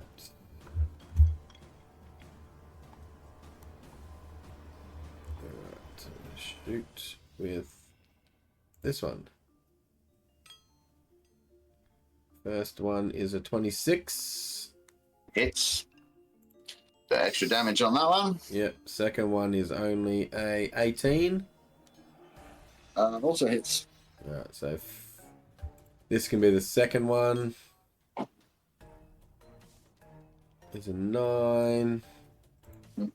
The first attack is a 4 plus this. 26 and 23 or 26. Yep. Yep. It's done. Two arrows strike into the giant, and it doesn't really react that much, you know. It's dead. But you can see the arrows stick in, and Yep. And that'll be what he's going to do. Maybe is he's going to run away. He's going to step back a little bit to get out of line of sight of being seen, and then that'll be it. Sure, no problem. All right, moving right along. He's up. This guy. Well, beginning of his turn. He has to move away from Taiji. And I don't get an AOP for that, do I? Because it's like force movement. Actually, Fizz, because it's turn on. Yeah, it's because it's turn on dead. Is it force movement or? Yeah. Yeah, cool. All right. So If it would have forced him on his turn, maybe not. But if he's using his action to do it, like he's willingly doing it in a sense. Also, he does get an AOP. Yeah. Okay, cool. I'm happy with that. May I Sweet, please? well, you may. And he uses his movement after that to squeeze through his friends. I've done the appropriate difficult terrain, and he'll dash. Actually, he wouldn't have to, Why not? because it would have broke the turn undead. Oh yeah, thanks. Cheers. Oh, I shouldn't have hit him then, should I? You really shouldn't have, but you did. So that's 14 plus rage, so 17 damage. Oops. Tactical mistake. How many times have you done that now? At least it wasn't like a fire breath and they're all still there when he comes back. Yeah, right. You know what I think's absolutely hilarious? Is that it's the other cleric in the party that keeps breaking the turn undead. To be fair, that other cleric has more barbarian power than I know. power. Yeah, I was gonna say it's the Yahsob just like fucking getting too angry at shit. Tell you what, in your Thursday night games, I really do keep taking the most unlikely combo. It's like, ooh, how about an artificer druid? Okay, that didn't work. Now let's go with a cleric barbarian. Hey, look, I'm not gonna lie, this is working for him. That is true. Like, Well, most of the power seems to come from the barbarianness rather than the clericity. yeah, he's got some, No. no. You keep calling to your god and like, it's giving you like these epic moments. Mm-hmm. Yeah, you're getting more story stuff out of the cleric thing. Yeah, so no, totally true. Also, Jeff, I was watching some YouTube today, and some you might want to know. So you know Legend of Vox Machina? Yeah. Lady Kima, their dwarf paladin friend? Yep. Paladin of Court. Hey. So just to give you some more reference material to, if you want to go back and, yeah. So, I think I got through episode 2 of it because I don't have much time. Yeah, fair. I managed to get up to like episode 2. Is that season 2, or like you've seen the first season, right? Kind of ish. Yeah. I haven't seen enough of it to the point where I'm kind of rewatching season 1. Nice. Yeah, cool. Well worth it. And I think they're working on 3 at the moment. Anyway, back to our game. Let's and we will take a break, Jason, at the end of this round, I think, because like we're getting a bit past 9 now. That's right. So I'm done. Yep. Sweet. Well, so in that case, it's this guy's turn. He goes to step away, gets whacked in the back, and so instead turns back around to face the person who just whacked him.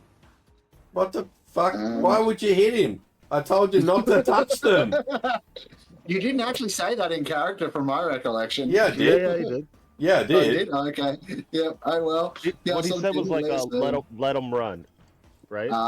Yeah. Fair. I said any that run, do not hit them. That's what I said in character. Yeah. Problematic. Hey, Yahsob, does a 19 hit you? You know, that whole meets and beats thing, I've never agreed. Yeah. I think it could be, Alright, so one swing of the Great Axe, you're going to take 28 slashing damage, half to 14. Oh dear. And second one incoming. Don't do a second one. It's going to be a 24 to hit for... Come on, dice. Roll me some good numbers. Okay. 22, half to 11. So a total of 25 damage from those 2 attacks. I look over and I just like shake my head and like, that's all your fault. Yep. Certainly is. Kadam actually says, you know, he's blowing his whistle. He can't say shit. That's the problem here. If Kadam could speak, but no, sorry, the whistle just keeps blowing, and maybe Yahsob might say, oops. You hear some shuffling, some groaning, and then a loud thud coming from this building to the south. And then let's see where. Ralph, you might spot it at your height where you are, because there's light in these 2 windows. You can see like a pair of huge skeletal hands reach up, grab the other body, and drag it down. The thump seems to be what would be it hitting the floor below. Yeah. Okay. I was like, did the blackness creep up the ladder? No, but I get it now. Yeah. So the other one has dragged the body down to the blackness. And then started moving. So that's that one, and it is Bucket's turn. Main character. Yep. And you haven't held action from like ages ago, waiting for Bucket to charge, right? Yeah. Yeah. Sorry, just before we go, I'm thinking that my turn undead, like last time, has killed off the blackness in that 30-foot circle that was around me. When I did it in that last map, it all shrunk away and disappeared back into the earth. That's a good point.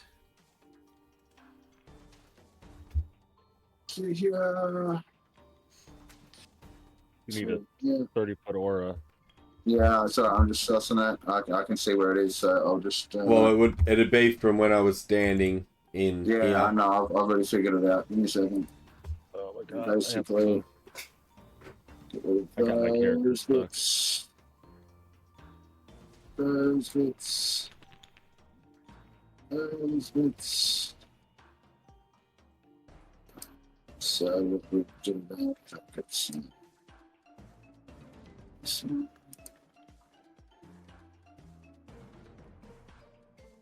So where I'm drawing white over the like stuff that's actually on the map that I haven't drawn in, that's showing it. That's literally so sort of like that. Oh, hang on, it's just like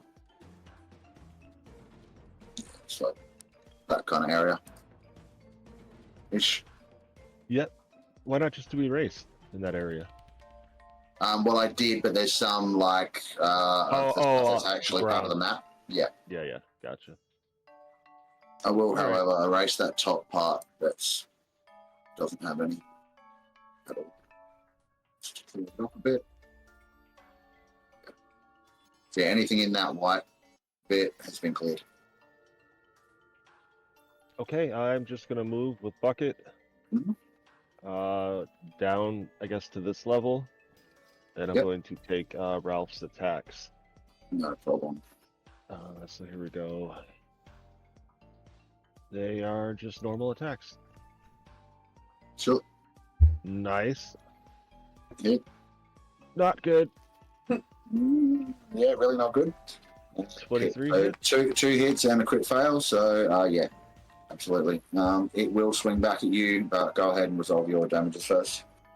Yep. So 9 piercing or magical piercing, 10 radiant. No problem. And then- Neither of them seem to be like overly effective, or about as effective as you would expect. Okay. And then your hit. Oh, is that Which both of sucks. yours? Oh, we're just going to do them in order. Yeah, that's fine. Yeah, I was just yeah. Yeah, fair. Rolling to hit. Miss 13. Thank you. Because this is my reaction, so there's like nothing I can do to stop it. Yeah. Oh, nice. So 23 on the third or the Nice. second hit. Yeah, done. Boom. Stabby. Is Bucket gonna hit it as well? Absolutely. I Yeah, just need nice. to get a hold of her token. And attack. Nice. Yep, so that's a hit. Yep. Definitely. 11 bludgeoning. Ooh. And 1 fire. Okay. She gets multiple attacks, I believe. Does she? Mm-hmm. Yeah, she Oh, gets shit. multiple attacks. I didn't realize. She should have at least 2. Yep, she does. You said at least. Yeah. I couldn't remember if I gave her a bonus one just because she's the main character or not. All right, 19 from Yeah, her. nice one. So you and Bucket collectively have rather fucked this guy up. Yeah. He's, not looking great. You know, you run in and like stab, and as much as your second one misses badly, and he takes a swipe back at you, that misses completely, and you drive the spear home again, and then Bucket with a couple of slamming hoof attacks, just like whirls around and just like whack whack, and this guy's like starting to leak, not blood, because like right, but like. You know, you can see there's bits of guts falling out that, you know, were maybe just held in place before. And yeah, it's not great. It's not great for him at all.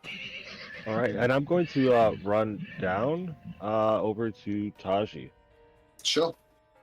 And then, I know this one can't get an AOP, but maybe this guy can. yeah, possibly. Moving through. Yeah, he will. Jesus, that's a long reach. 10 foot. 5, 10. It's only 2 squares to get to where he would have had to pass through. Yeah, plus I'm a big fatty. Look at that. Yep. Right.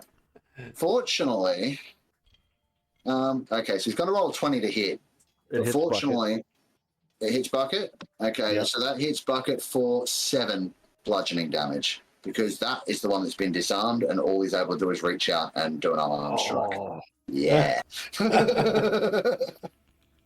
Yeah. thanks, Eric. And Eric's still up there with the axe hanging out of his head. All right, and now it's Ralph's turn. Oh shit! You're still in range of. It's a turn 1. I know, but how Do- can do- you resist? It's right there. I know. You turn your back on me. I was going to tell you that Ralph Bucket should have held off the rest of his movement till after Ralph had a turn, but Well, so here's my intent. I was like on the bridge, and I know I'm blocking the giants from getting to Eric, and that's good. But then I'm looking at Robar up there. I don't know why I thought he might want to come down. I know he's ranged. I seen you, and I'm like, well, I can. You said you were like running out of spell slots, and maybe I can help defend you. Well, you wouldn't know I'm running out of spell slots because I didn't say that in character. Like, I'm not just going to yell out, "I'm running out of spells, guys!" I mean, but he's also been working with you for a while and would be familiar with your capabilities. Yeah. Like spells are meant to be physically draining. Yeah. And then Elric was getting fucked. Like I've been on the edge looking at you too, right? Yeah. It didn't look too good. So that's why I ran that way. I kind of am regretting it because I feel like Eric might die. I thought about running out into the middle just to like draw the ire of all the remaining giants. It is what it is. And with that, I'll jump off of Bucket and climb through this rubble body here and attack, I guess, the same guy. Sure, I'm going to need a con save as you do because you're now walking into the fucked up round. Am I? Or am I climbing onto the body? You just look on. Okay, no. Good point. It will be difficult terrain though. Yep, fair enough. Yep. So yeah, I'm gonna spear the top guy. Go for it. Yep. Where is it at? Here it is. Don't have the finish. I'm just gonna hit this thing that rolls it all at once.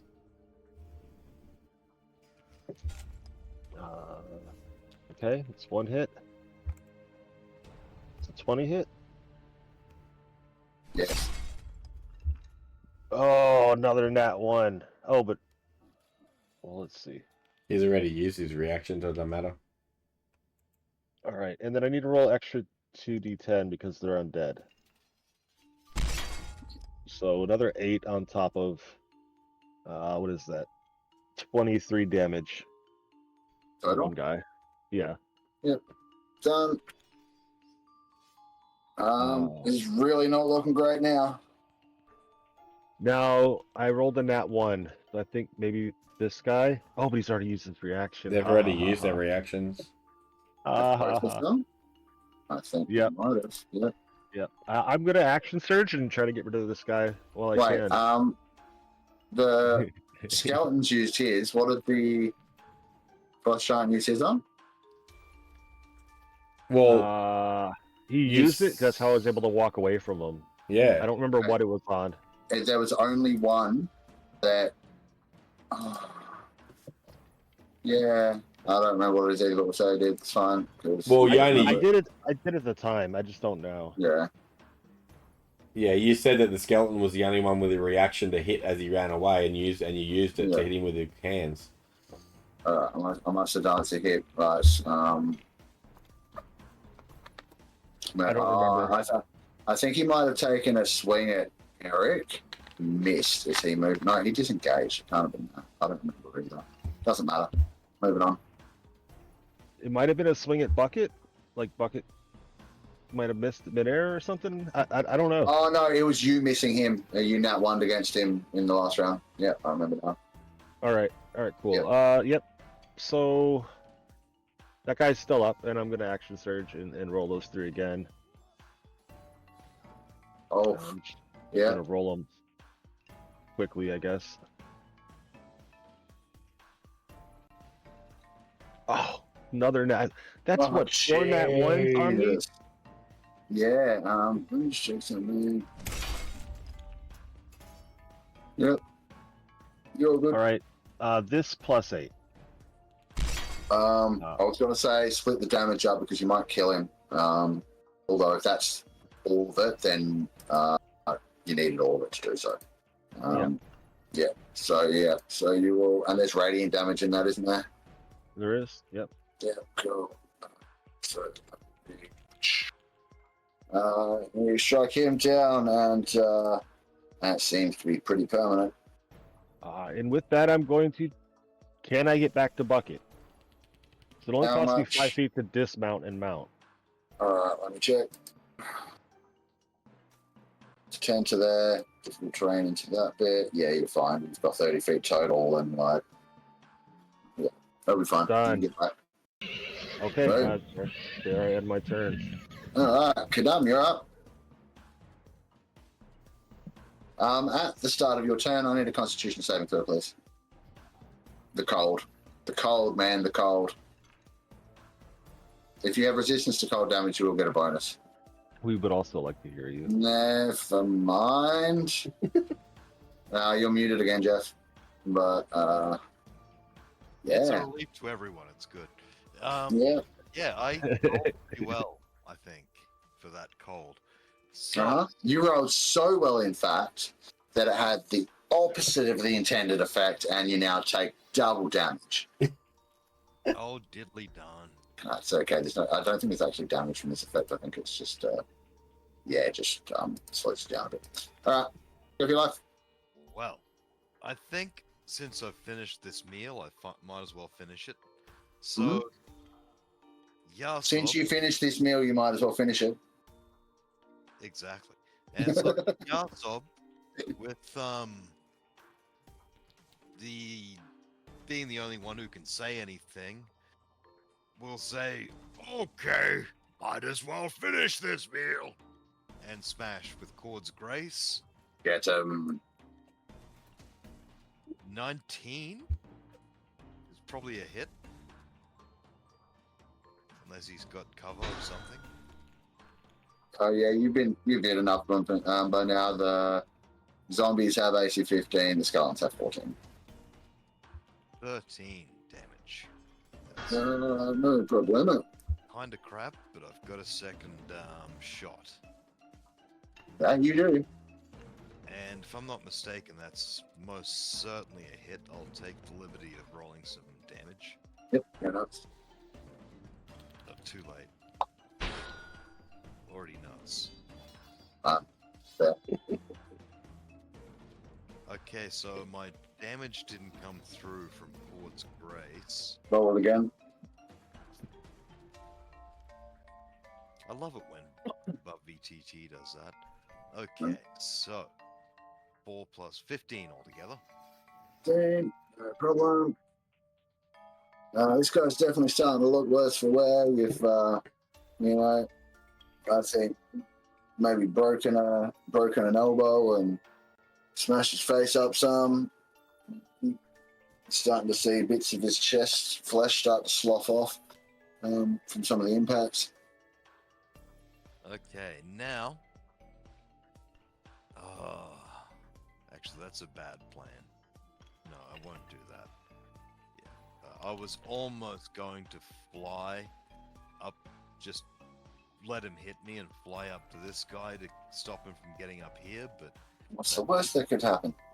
the worst is it exposes our friend Squishy Yang. And that's the reason I flew in the first place. Okay, so this is this might throw you off a bit, but roll a dex save at 18 for that guy. I see what you're trying to do there. That is going to be an 8. Excellent. Let's roll Stop it. rolling to everyone now. See what kind of fun we have with that. 4 damage. 4 damage. Done. Would you like to do anything else? Well, no. think I'll end the turn there, if I may. Yep.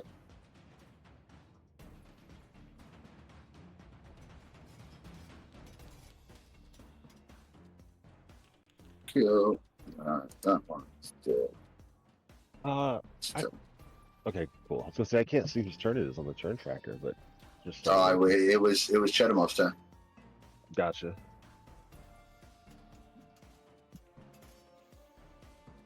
This guy is still turned and does still need to move away from Taiji. Ralph, would you like to take an attack of opportunity as it leaves your melee range? Can I have advantage? Kidding. Sure. Yes, you do. Yeah. No, I'm good. Okay. So 40 feet to there. Oh wait. Is there any component of it having to be able to see you for it to run away, or is that just regular fear?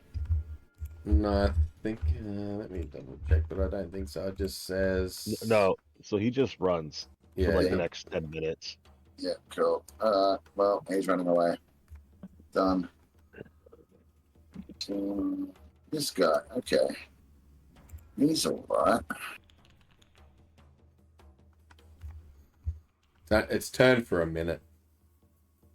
Yeah, cool. Let me see. That sounds pretty turned. Yeah, Elric, and you're not entirely wrong for killing this guy now. Because they're going to be back in a minute, right? Like, What? Yeah. I'd That is say. true. I see the whole point in doing a turn undead is to turn them all and just focus on one at a time. So you can. yeah. We get Pretty this much. group taken care of, then they'll come back, and Yeah. Or it gives you a chance to run away and hide or something, you know. yeah. Thank you for justifying my tactical error. I mean, to be fair, that guy was almost dead, right? Like he's getting there. You're all right. You're a 100%. barbarian. Hey, Ralph. I jump off a cliff, I'm hitting it. I'm sorry. Hey, Ralph. This Yeah. other frost giant zombie that's starting to shamble up that emerged from the building to the southwest. This one. He sort of stares at you and his eyes begin to glow. I need a Constitution saving throw, please. Just don't As you stare feel back, just- Ralph. I can't it's help not- it. it's not His that eyes kind are of still stare. blue. It's not that kind of stare. Off. Yeah. Okay. I stare back. Yeah. You certainly do, and My eyes are otherwise has glossy. no effect. Yeah. He sees his reflection in my own eye. Oh god. Yeah, and so like similar to what Taiji experienced before, you can feel the cold creeping in on you from this thing, but you just like you have an inner fire. You know, it's like this thing ain't even getting close to touching you. So that'll be him done. Move on to this guy. Let me see.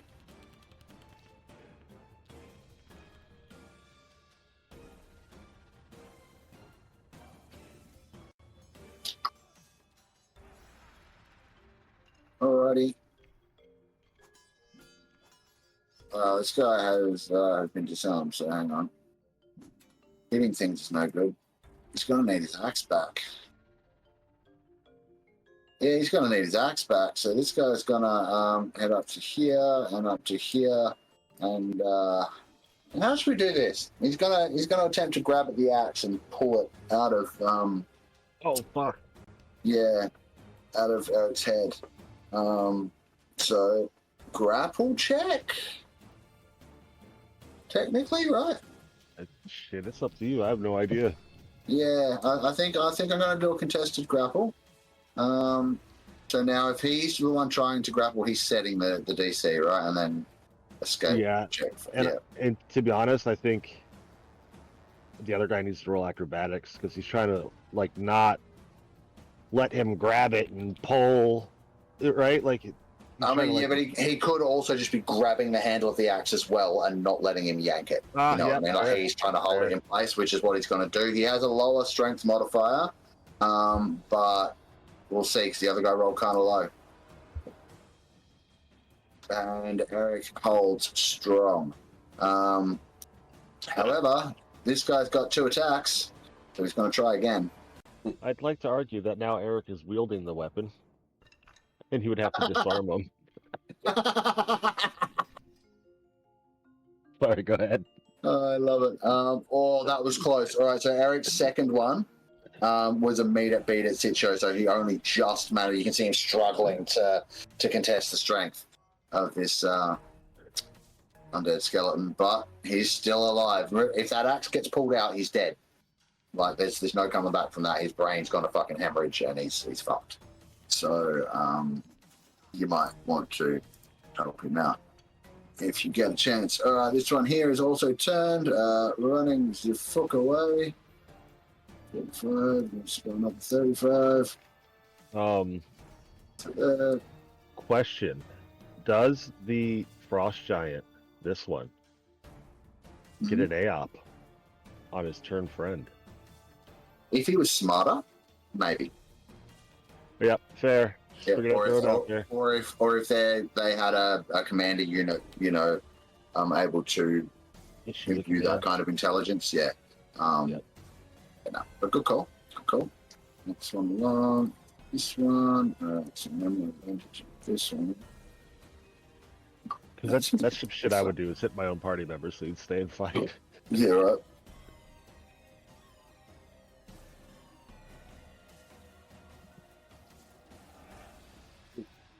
He goes to run away, you poke him really hard just to do like 1 point of damage to make him turn around.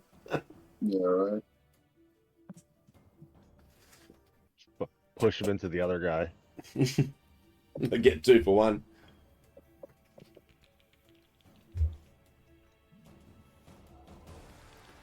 What the heck is that? So this thing is kind of interesting.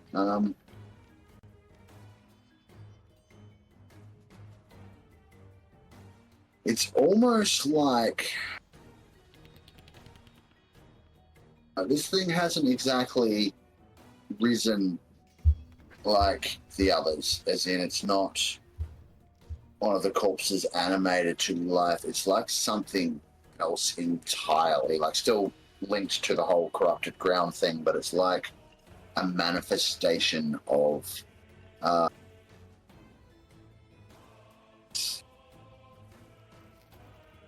it's like a manifestation of fear and dread. This is what you might refer to as a doom-wake giant. And this is what it looks like. What the fuck? Huh? Deary dear. And I was going to recommend you use something called an avalancher, but this is way more screwed up. This thing is fucking cool. So let me see. I need to. This whole fight would be fucking hard if we had all our spell slots. We're fucking dead. I knew some bullshit like this was coming as soon as I used my action surge. Don't worry. I've still got spell slots.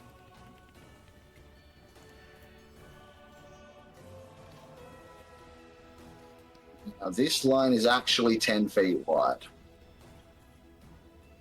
So we're going to have no problem getting Bucket, Ralph, and Taiji with it. It's just been a bitch to move at the moment. And his mate as well on the stairs. Sure. Although I could just have him go there. That's not going to be a problem. Got a question. Yeah. I have. Oh wait, no, I've already answered this last time. I was gonna say I have Shield Master, but I'm not using it. Yeah. What this thing does is he comes up from that depression there, shambles around, analyzes the situation a little bit, and then fixes his gaze on the three of you, being the little condensed targets there. Seems to inhale. And it's like he's inhaling. So you can see wisps of necrotic energy being gathered up from the corrupted ground. He's like breathing it in, and then he just exhales it towards you in a blast of deadly mist. And it's forceful, and it's necrotic and rotting and draining you of energy. So I need Constitution saving throws from all three of you, please.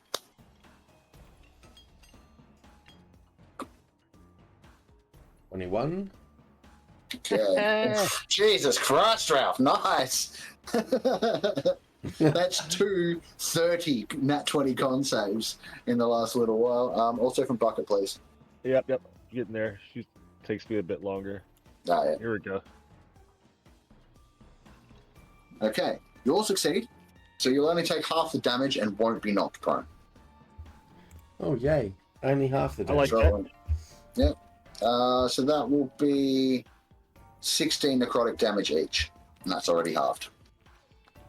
God damn it. Oh shit. What? This giant. He started his turn in Bucket's aura. He would take a d6 damage.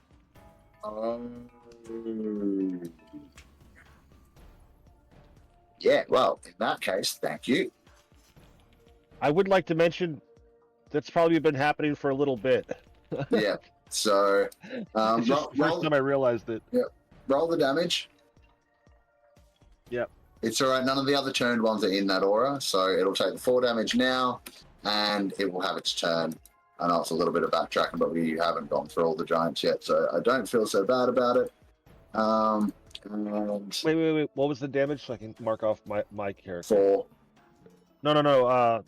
16. necrotic. 16. Yep, thank you. Already halved. Yep, cool. All right, now in this case, I think this guy.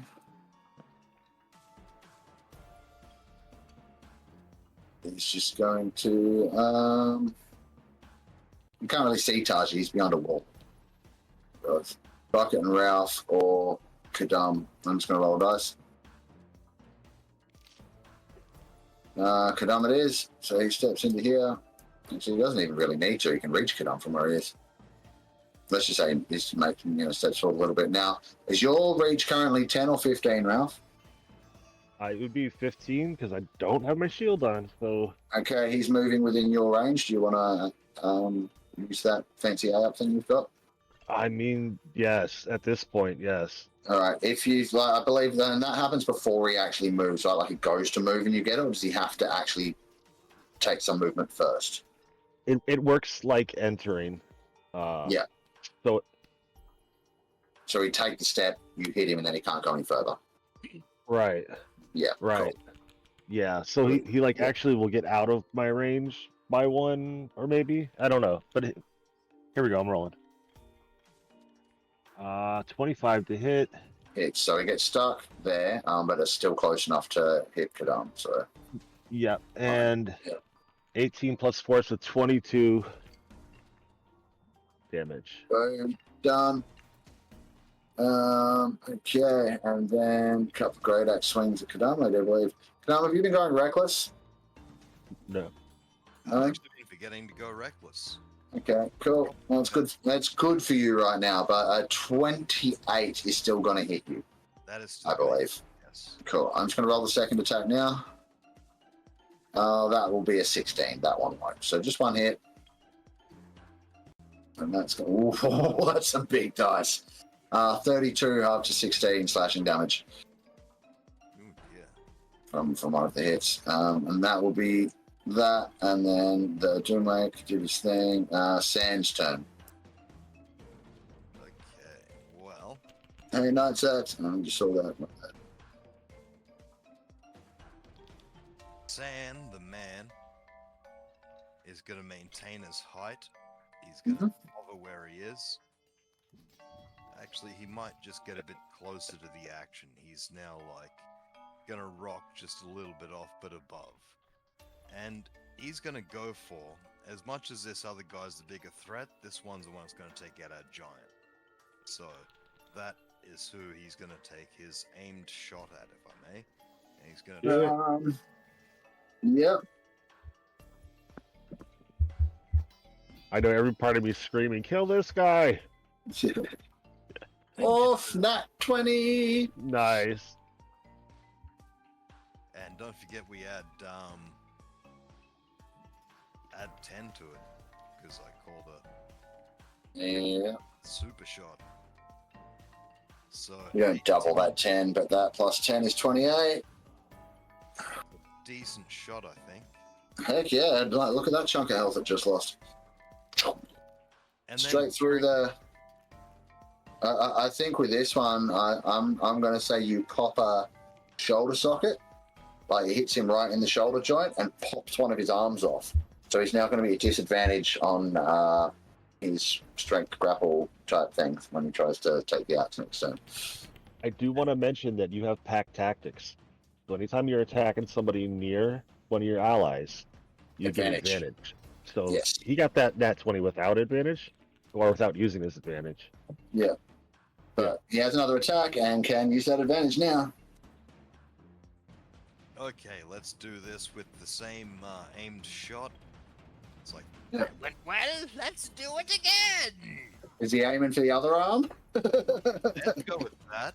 But it's only 14 to hit, so... That hits. You didn't roll with advantage, so roll again, just in case you get a crit. Yeah. Thank you very much. Thank Fizz, he reminded me. Just a better hit, dirty 20 in that case. Yeah, that's fine. Rolling damage. Ooh, Plus it's a big 10. 12 damage. Another 22. Oops. Shit. Oh, yes, 22. There we go. Done. Yeah, cool. Chunk. He's looking pretty rough. That was on par with the previous damage. You did say you are aiming for his other shoulder, so guess what? This guy is not only disarmed of his weapon, he's completely disarmed. He's armless. He's armless. Oh, you beat Sand to it. Yeah, so did Jason. All right. But Sand can still say it because it'd be funny in Sand's voice. Oh, I don't mind this guy. He's harmless. Eric manages a weak kind of chuckle between gritted teeth. He's still like holding on to the axe. The guy's let go, but I think he's still holding on to the axe because the arms are still, the skeletal arms are still kind of gripped on and dangling from the end of it now. Right, so that's Sand's turn. Anything else? Nothing, because the only bonus, I've been looking at this, the only bonus action you can really do, right, and this is hilarious. Yeah. Second wind. Yeah. And like most fighters. yeah, he's not taking enough damage to really. Okay, I'll try and fix that for you. Okay, thank you. Yeah. Now this guy is also. Maybe this is bonus action drop one of those vials. You know, he's got like the ice bomb. Oh yeah. Yeah, but we're up against undead. They're ice. No, I get it. Pretty sure that's an action, not a bonus action. It's an attack, but maybe we can adjust that to be a bonus action kind of thing. Because you have to be like over somebody to make it work, right? Like. Yeah, and maybe because maybe it can be considered like a 2-weapon fighting kind of deal with like ranged weapons, you know, like so he's shooting boom for his normal attacks and the bonus action drop one of those. Maybe I'll just take the. Funny you should say that. The way it's written kind of insinuates that you can just take 2 attacks and one of the actions attacks Can be the frost. Yeah. Is a frost bomb. Yeah, it doesn't just insinuate that; it straight up says that. Yeah, it says ranged weapon attack. So Exactly, it's a ranged weapon. I could be doing that, but Yeah. in this case, 2 arrows is probably going to do more damage than that. So. I think it'd be cool, like, if you had them on your quiver, right? So at the top, you grab your arrow, like, by the fletching, right? But then on the bottom of your quiver, you could, like, I don't know, hit, like, a lever that drops a little bottle out. That'd be cool as hell. Yeah, we can certainly work something like that out. Bonus actions, there's actually 2 of them he can take. One is to do second wind, as you know. The other is to disengage. Pointless because he's not in range of anyone. Yeah, so he can't do any bonus actions. Is short version. So it's done. We're moving on. So the last giant for the round before we take a break is Sven. Yes, Sven. I kind of named him after you. It's not spelled the same, but I know it's not very flattering. He's an undead frost giant, but whatever. I had to get properly themed names, and it came to mind. That far, that far. Boom, boom, running away. Sven's running away. And we are back to the top of the round. Also, I forgot at initiative 10 that there would have been a little bit more creepy. Corruption spready. Draw some more circles.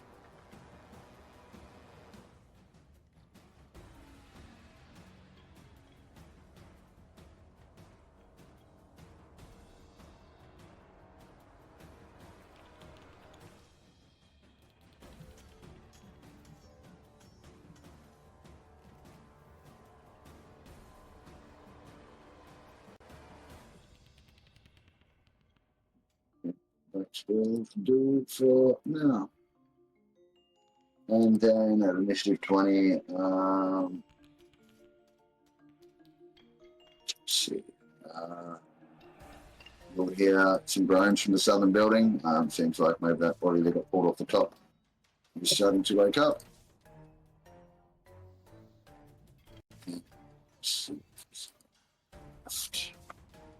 Elsewhere. Yeah. One in there. That one.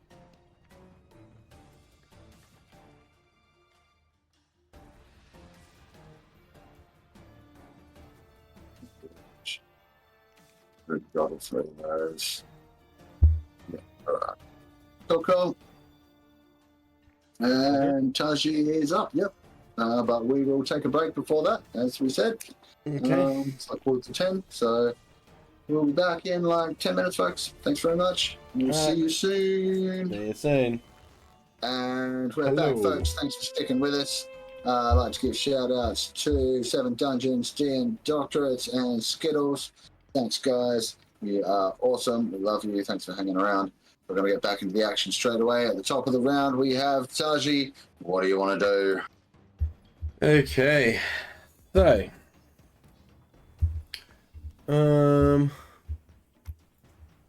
What am I going to do? Okay. I can't do that, so that's not gonna work.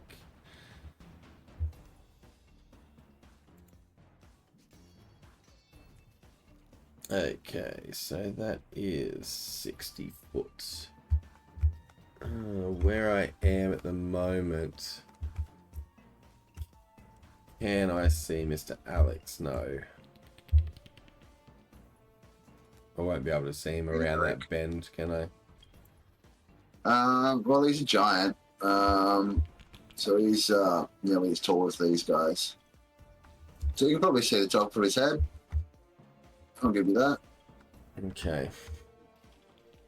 Might be a stretch, but I'll allow it. Alright, so I will again cast... I'm going to cast a spell. Alright, third level bonus action. I'm going to cast Mass Healing Word. Okay.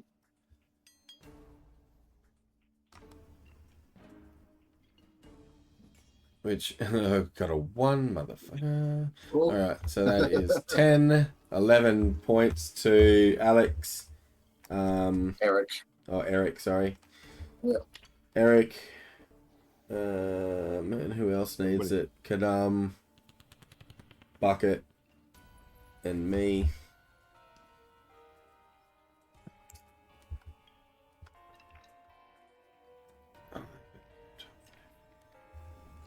Did you purposely leave me out? No, you too if you need Okay. healing. Yep. I got up to 6 people, so. More than enough for the whole party.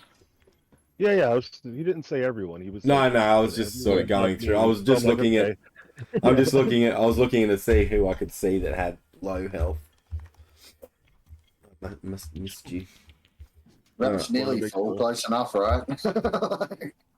Yeah. Great. Okay, so that's that. Done. Okay, and then I'm going to... shoot this dude here. the word of radiance on 18, please. You're casting Word of Radiance. Yeah. Throw into the game log, please. Sorry. Put that throw into the game log, please. Yeah. Did you just cast 2-level spells? No, it's a No, he just cast a a cantrip. cantrip. Problem is, it doesn't work because he chose a creature that's well out of the spell's range. So you flare No, is it? Divine Oh, Radiance it's only 5 foot. in a bubble of 5 feet around you. Fortunately, it specifies each creature of your choice, so you don't burn Bucket or Ralph, but it doesn't really do anything much to anyone else either. Yeah. No, that's fine. I didn't even fucking look at that. Sorry, guys. No. I feel like we've been playing long enough now. That, Yeah, I know. Yeah, You haven't read your spell. You haven't read your spell. Sorry. Yeah. No, that's totally fine. I wasn't even fucking looking at that, actually. I was just like, what can I do? I should have... Sacred Flame probably would have been better. I don't... Yeah. well. That's all right. If Yeah, it helps, so- I quite like when I see other people fuck up. For a moment. Yeah. Don't worry, I'll replace your fuck up soon. That's all good. All right. So you That's- managed to disarm this guy, but he can probably still kick. So Eric, I think, is going to again disengage, because he's heard of Doomwake Giants before. He's never seen one. He's heard it's a thing that can happen sometimes. This guy? Yeah, that guy. So like, he's heard, and this is just a little background for people who may explain this to you guys later, but he has heard that these things can be created when like there's a mass death of sorts among his kind, on what would be considered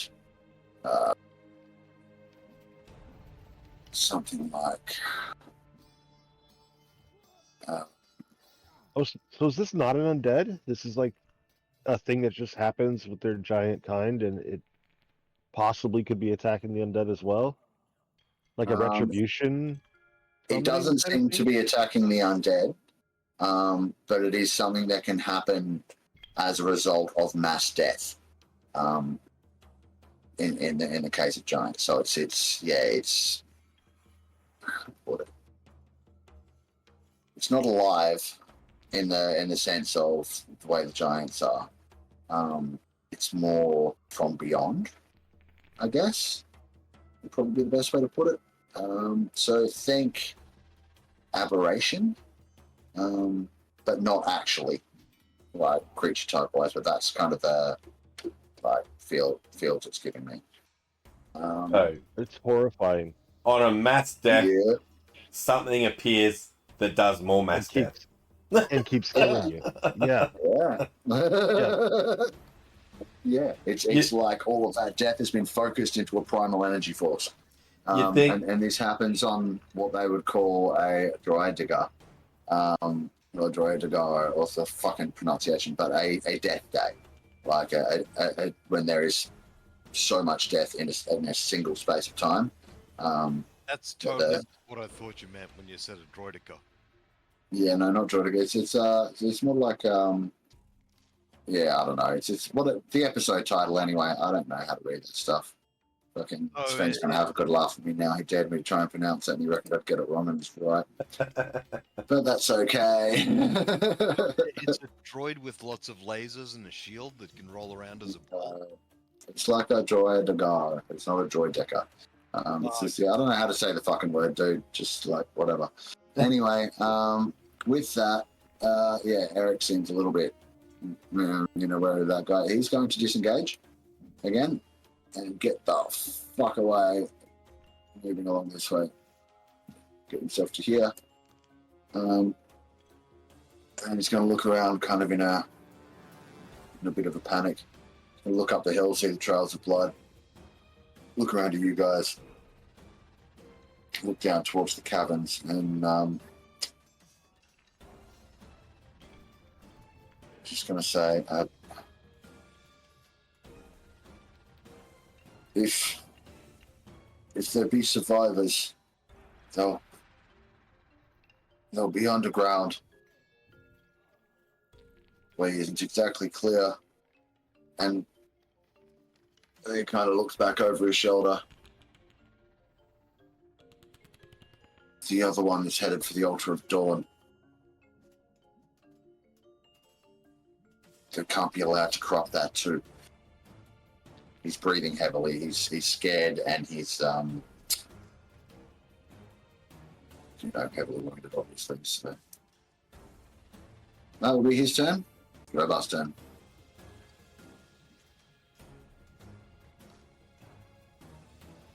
All right. Jason. Yeah, I'm just.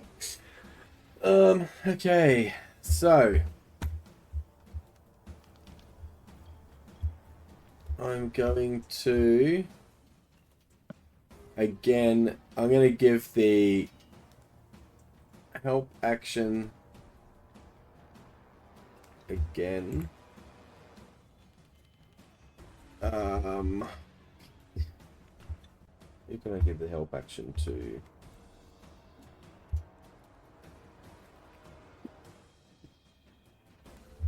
One of the two you can see. Yeah. Might give the help action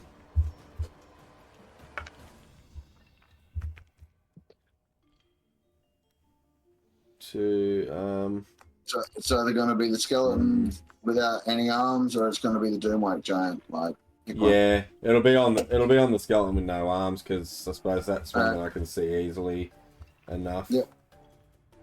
All right, that'll do for now, because we want to kill that one off, I suppose. Whoops, wrong screen. Just bring that up on the wrong screen. Now, does he give himself that help action? No, I need Like to if give he it. makes the attack on him? No, I think I've got to give it to a. No, the help action specifies you can aid a friendly creature. Not yourself. Yeah. So he gets the extra damage, but the help action will go to someone else. Yep. All right. Yep. So I'm just going to attack the skeleton. Oof. That's not good. 13. Nah, not enough, I'm afraid. Second attack though. Second one. Ugh. 17. That hits. Yeah, that hits. Oh, nice. So you'll get your extra damage here. That one and that one. Oof, that was shit. 10. No problem. Done. And I suppose that would be it. Alright. Next one. Oh, look at that. Hank of dumb. Yeah. Now you still haven't been going reckless, have you? I keep forgetting to go reckless. Did you? It's a good thing at the moment. I was going to say, did you give yourself the heals? I did, actually. Oh, okay. That's why I'm currently on 88. Yep. Okay. 22 and a 24 to hit you with two great big swings of the great axe again. I believe they're both hits. No. I'll take that as a yes. So it's going to be, just waiting for the roll to come through. 21 half to 10. The first one. Steadily. And 31 half to 15. Jeez. So 25 damage in total from those two attacks. Yeesh. Yeah, that happened. Then the next one is... That's just poopers.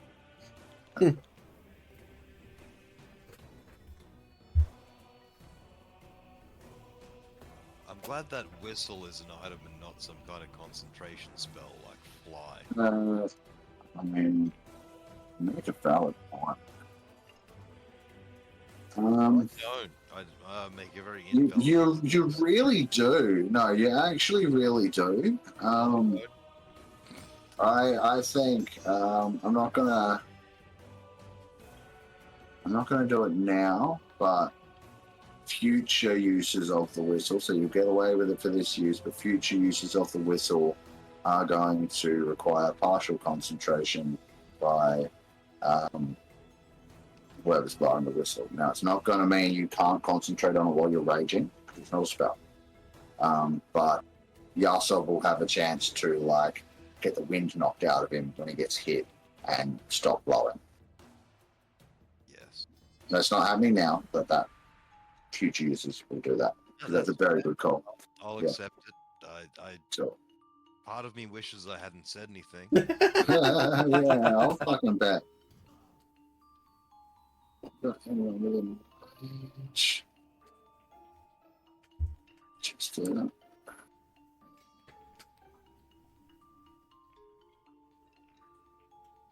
I like it. It makes for a better story. The That weaknesses. is true. Like, if I were to actually get slammed up against a wall by the momentum of me being hit in the air by this giant that I've got to shut up. Good. Set a range for that. So instead, can he throw a rock? I don't think skeletons can. When Alright, the so- players are hinting that your monsters are boring. Oh, sorry, I missed that. It's okay. You just keep missing it. I mean, if you want more interesting monsters, No, Elric. It was specifically Elric. screw you, buddy. Elric, that is. Distract everyone by pointing out that this whole time Kadumbo Shea has hidden the word Dumbo in the middle of it. So now we've got a flying elephant. I think I should know this. But you're not Kadumbo Shea anymore, you're Kadum Yahsob. That's true. Or Yahsob Kadum at the moment, given that. True. Well, guess what? It's that time again. Every round when we get to see what the main character's going to do. No pressure, huh? Oh, Go horse. Fuck, it's up. yep. Okay. I'm leaving. I'm going this way. I'm going after the big thing. Okay. Yep, so I'll Yep. just put this giant on the bottom. thank you. There we go.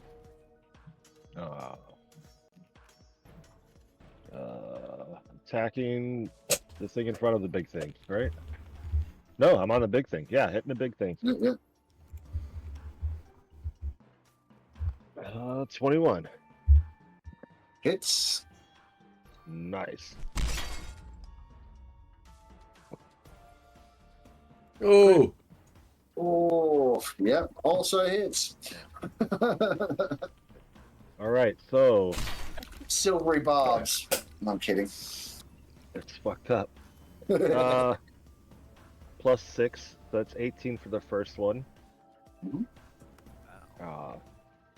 And the second one is gonna be twice that. So this plus 6. 26. So 18 and 26 Mm-hmm. is 44. Yes. No, I got. Okay, good. Yeah, we'll go with that. Donk. Wow. All right. And a strength saving throw to be knocked prone. And if you fail, DC 14, make it No. another attack. Sorry, buddy. That's a 19. All right. That ends Bucket, starts Ralph. Okay. Get her off. I'll just start rolling. Mhm. 21. 19 and 27. All of them hit. Okay, 1, 2, 5, 6. Plus this plus 12. Oof. So 49. Yep. That's with no radiant, right? No, that is with radiant. It's not undead. Oh. Okay, I need to minus the last 2, I guess. We'll just roll it again. No, you know what? Oh. I'm gonna allow it because I'm using it in conjunction with these undead things, and like I am kind of on the fly homebrewing some elements to the stat block. Like I'm using the base stat block, but like I'm homebrewing its nature in the world, I guess. So I think we can allow it to be able to work on it. So that's fine. 49 was it? 37 plus 12. I think so, yeah. Yeah. Chonk. You can see this thing's form is starting to break up already. Dealt it some serious blows, and it's like you can see it's corporeal, but it's not. Like you hit it and it's solid. But as you're starting to do more damage to it, you can see that solidity starting to flicker and fade in certain places. You know, like the parts where you've hit it are starting to turn into More. you know, like more translucent, less actually. Nice. Yeah. Okay, that ends it for me. All right, Kadam. Okay, here come Gadum. Mm-hmm. And Gadum is gonna keep smashing on his newly found friend. Uh-huh. Actually, I should say Yahsob is gonna be the one smashing. Gadum is currently blowing a whistle to keep everyone in the air. Really? Rolling a d-dice. And that's not a good dice, so I shouldn't have mentioned the air thing. You could go reckless. That's a good point. Let's go reckless if I may. You certainly may. Because you're going to get 4 hits on you shortly at fucking advantage. The dumb is dying. Yeah, so that's a hit. That's a hit. That's a hit. Okay, let's see it. We've got that, and we've got d6, and we've got 3 on top of that, so that is 13. 13 damage applied. Can't wait to see your Still druid standing. sorcerer. Yeah, right. Drusera. That's what I'll call them. That's also a hit. True sorcerer. Oh my god. What about the warlock wizard? I've never taken a warlock before. That would be a new thing. That's pretty cool. 15. What's the D6 for? His Oh. electricity range, maybe? Yeah, the electricity from Quartz Grace. Oh, like the extra D6 time. Yeah, okay, cool. 15. Did you say 15? That's correct. You cave its skull in, and that might be about to happen, but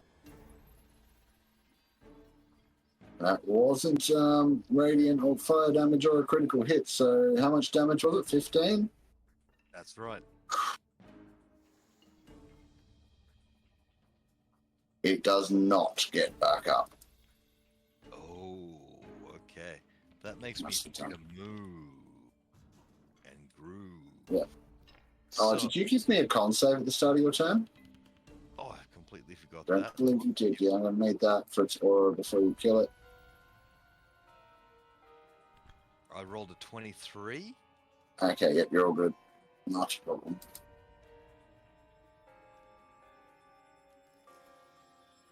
So, bonus action, movement, anything like that? Since I'm still in the flight stage, I'm in double movement, so going 50 feet to meet this fella in the air is not going to be a huge issue. So maybe going to 50 foot, 50 feet to get right in front of between him and the giant. Alright, as you leave the frost giant skeleton's range, it's going to take an attack of opportunity at you. Who's At so good? advantage. Oh yes, yes, yes. I'm reckless. 88 damage. Well, it's 22 to hit, so let's have some damage. Oh, that's 25 half to 12. Let's see. Ooh. Fly away. Definitely feeling it. Mhm. Okay, so then I've got my bonus action and Yep. zap. Is that on the close guy? Yeah, no problem. Dex save, rolling. Oh, you're not going to believe it. Did he pass? Yeah. The only way he could have. The only way he could have. 20, baby. Woohoo. I No love it. damage. I- Nice. I'm totally for this. Okay. If this is the way I go, then this is the way I go, and I'm passing it. Right. Fair. I should do this. So hard from trying to help. Oh shit! Oh. What? Oh, I just realized I kind of left Yang.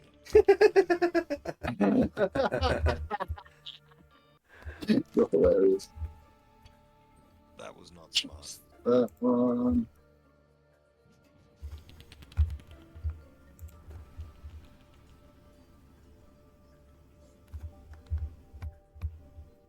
Alright, Fizz, this one has begun moving within your reach.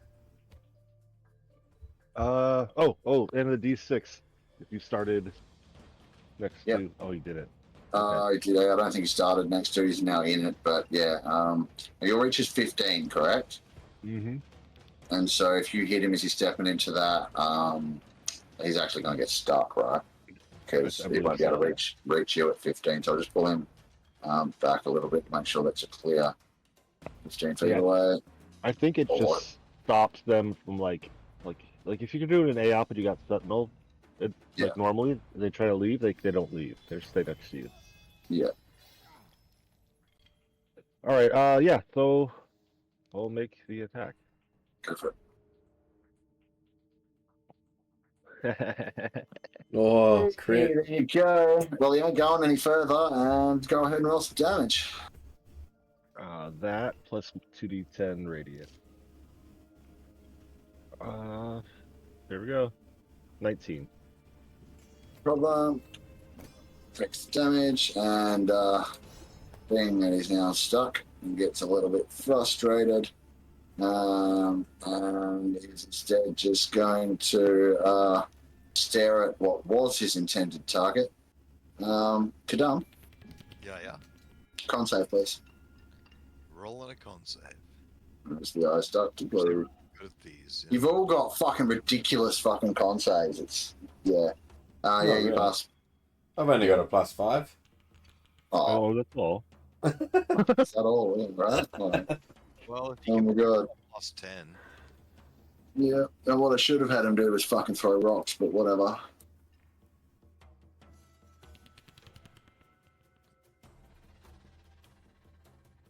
Yeah, you're right. He should have got his rocks off.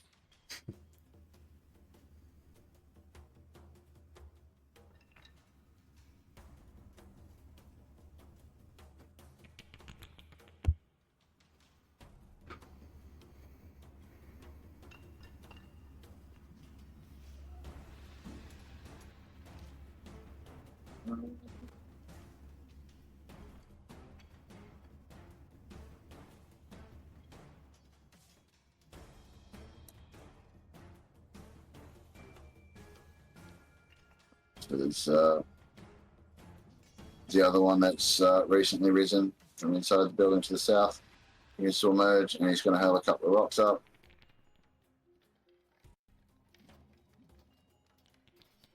Reach everything but it's long range. So he notices that the elephant's flying around, particularly being particularly reckless, and will probably have a better chance to hit him.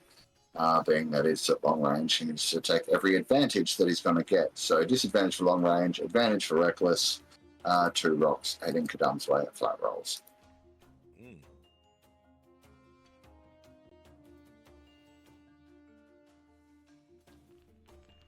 going to be a 25 That's a hit. and a 16. So only one hit. That's some big dice. 32 halved to 16 bludgeoning damage to Kadam. Oh, gosh, diddly darn. Mhm. Get in trouble here. So one rock sails past you, kind of goes in between you and Sand, right in the middle of the air, and clatters against the wall at the back, and the other one strikes you square in the chest. So, yeah, flying over, almost knocks the wind out of you, but you're okay. Next one. Oh, that was him. Okay, this one. Let's see. That's pretty straightforward, really. Taiji, Mm. how are you feeling about some great axes? I don't know, but with that one, no, I was there. I'm hiding behind a wall. Well, you're not hiding. So yes, Well, no, I'm he's not fully aware hiding, of your but- presence. So yes, he saw you go that way, and can hear you. So Mhm. and Sure. then takes some steps that way and's like, "Oh, there you are!" Whack. Yep. 25 to hit. Yeah. And so I shouldn't be telling you. So yeah, one hit. I got And that nothing. will be, yeah, fair. That'll be 24 slashing damage. Mm-hmm. Oh, back. Next is the Doomwake Giant. Let me see if he gets his breath weapon back.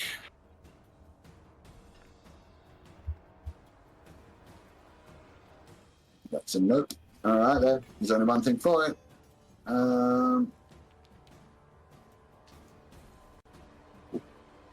Ralph, Well, 24 to hit you. Oh, sorry, I've hit you. I can't remember if you've got actual shield or not. I do. Yeah. That sucks because it's like right there, you know? I mean, if you've got it, feel free to use it. No, I'm alright. So that'll Because be even it. if I did have it, I used my reaction. The frost giant walked up. Oh, yeah, true. All right, yeah, good call. Thank you. All right, he'll roll the second attack now. That's also a hit, I think. What's your AC again? 20. What's 17? Yeah, right. All right, yeah, cool. Yeah, Um, better than me. Yeah, all right. So that's going to be first hit will be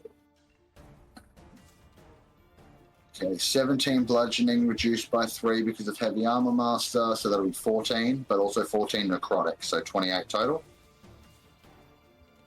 Okay. Second one, bludgeoning is 18 reduced to 15, and then looks like 10 necrotic, so 25.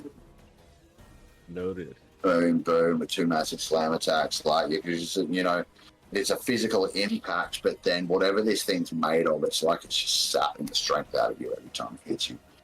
And that'll be its turn. And skeleton, it's this one.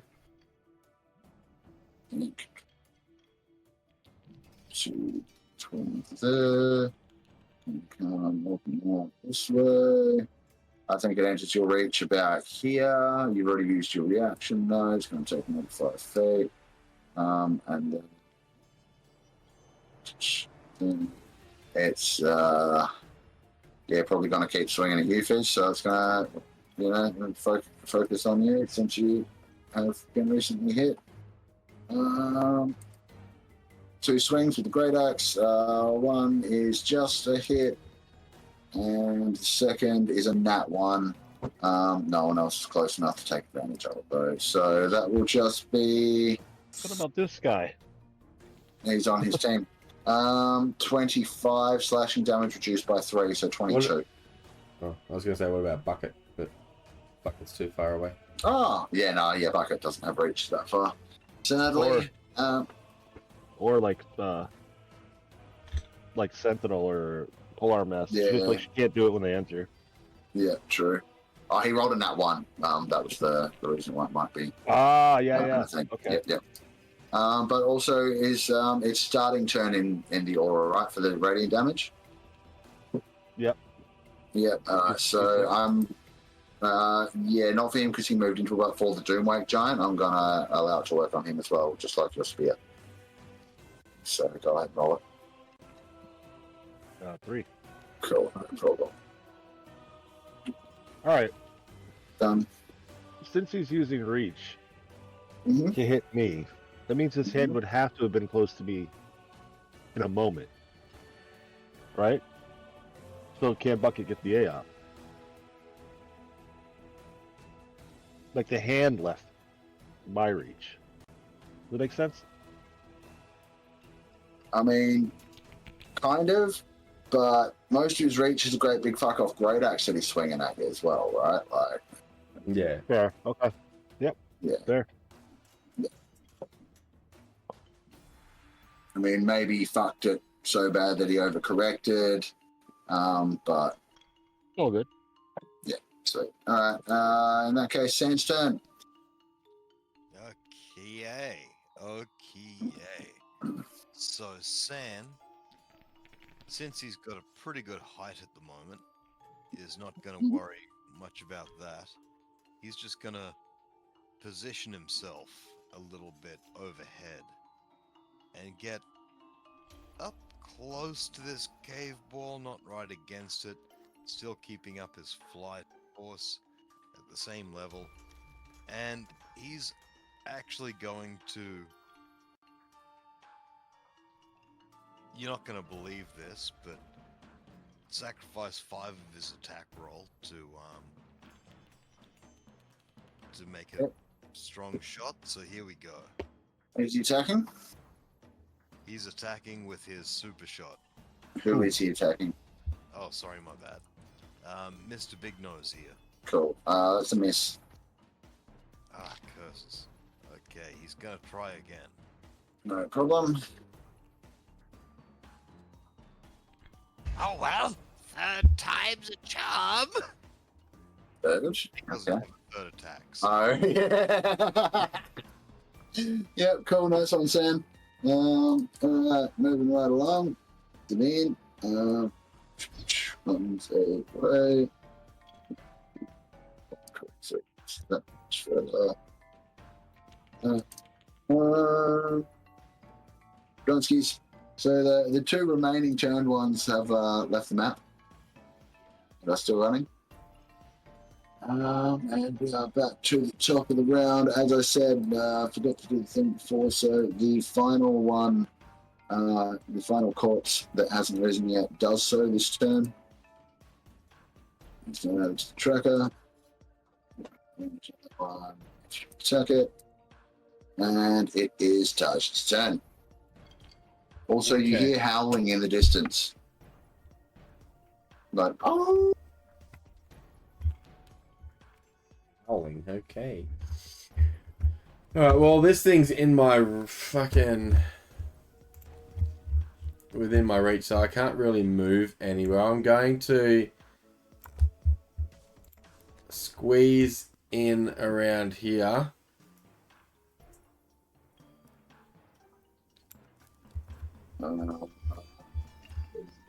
Yeah, sure. And then as I do that... Bit of difficult terrain, squeezing between like it and the wall there. Okay. I was... Very tight space. Can I make that then? Oh, yeah, it's fine. Okay. Alright, so once I get in there, I'm just gonna go... Actually, what I might do, because I think... How many days has it been? I was just thinking the same thing. How many days has it been? Because it wasn't the day that the ritual took place that No. we're counting. It's the day that you first made contact. Mm-hmm. That was on that still happened in the town, didn't it? Yeah. So it probably would have been on at least the first day you were in town. Yeah, it You was. spent like a day or two there, and you had a bit of downtime as well, right? Yeah, we were there for a Like a few couple of days. Yeah, I'm going to say you've had enough time and that you do have it up your sleeve. Okay, so if I've got that up my sleeve, I'm going to use my hero point as well. Yeah. Okay, so this is because of what it is. This is not going to be an auto success, No. but I will allow you to double the number you need to hit. Right, so you would normally need to hit what's your cleric level? My cleric level's 13. So you normally need to hit 13 on a 13 or below on a D100, right? Yes. So using your hero point, it'll be a 26 or below if you're going for divine intervention. Yep. Okay. So vastly increases your chances. Yes, I'll be holding up my symbol and just going, Paylor. I'd like to give him my hero point too. Okay. I was just like, Paylor, we need intervention and help. And yeah. Go ahead and roll your D100. I am taking both hero points into account.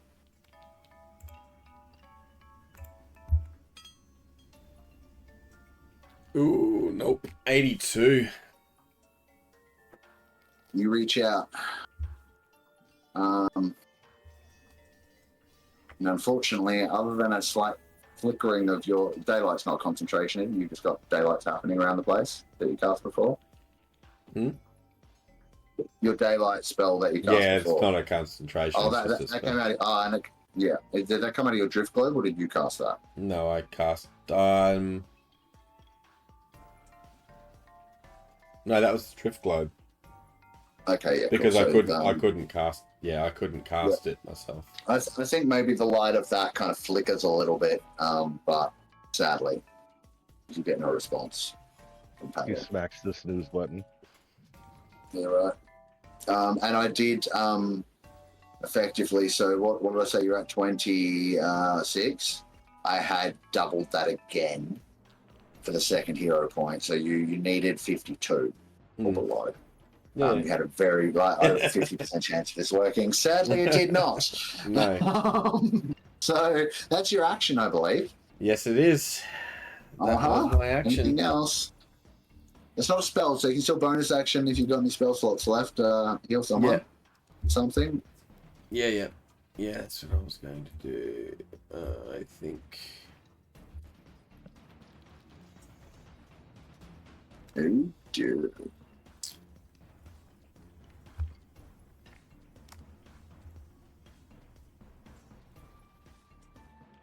Okay.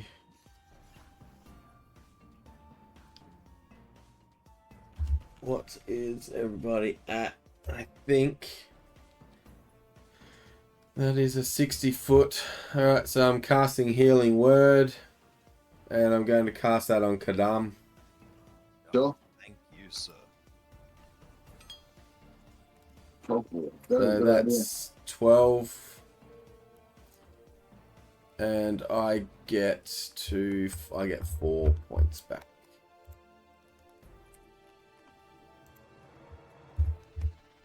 That brings me up to a healthy 47. I'm gonna survive this.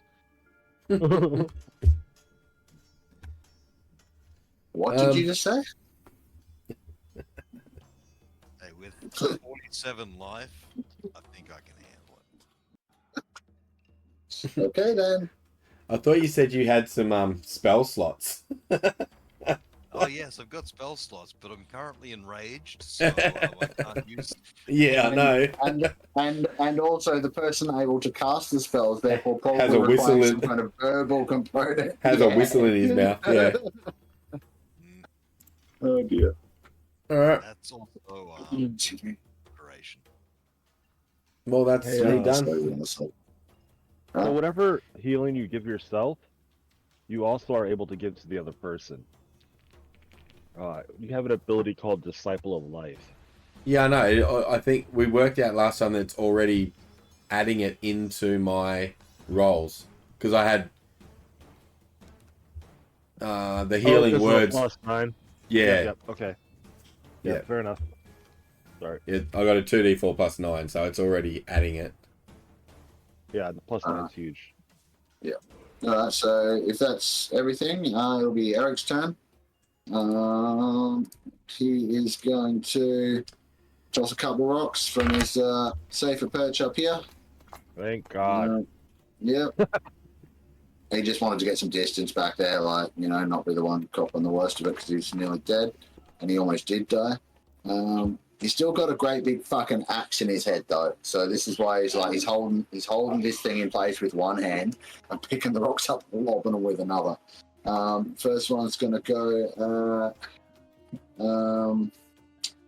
I think he's most concerned about the Doomwake Giant, to be honest. Like, he's heard of these things, and he's, as much as he's a little bit scared of it, he knows that is potentially going to kill you all. So he's going to throw rocks at it.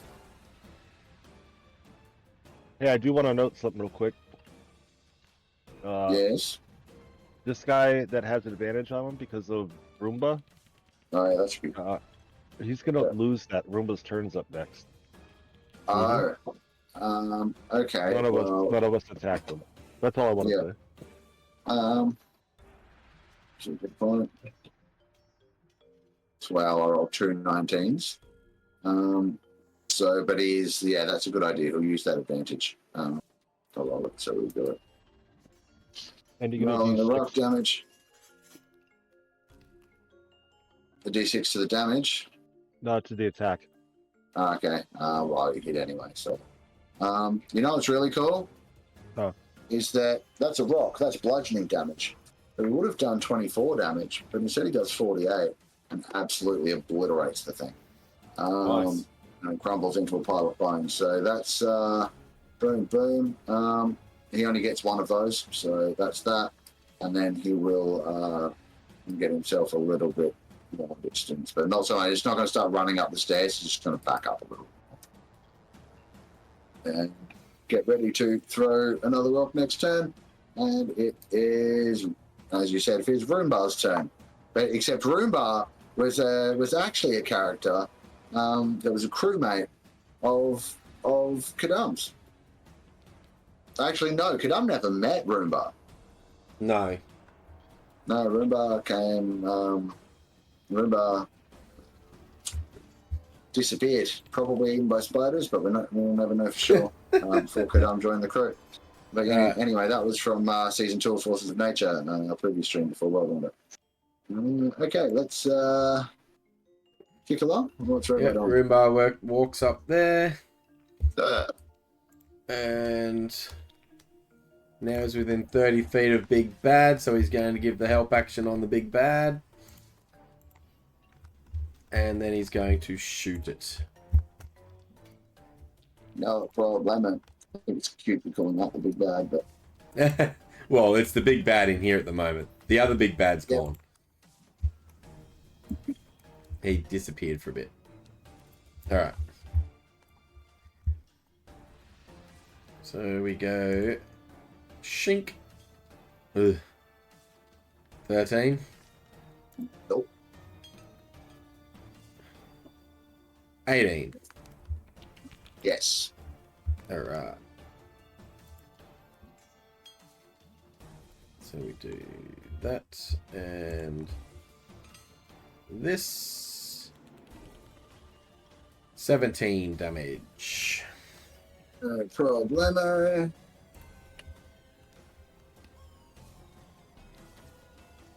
Arrow strikes true, and again, similar to Bucket's Who Strikes and Ralph's thrust with his spear pike thingy.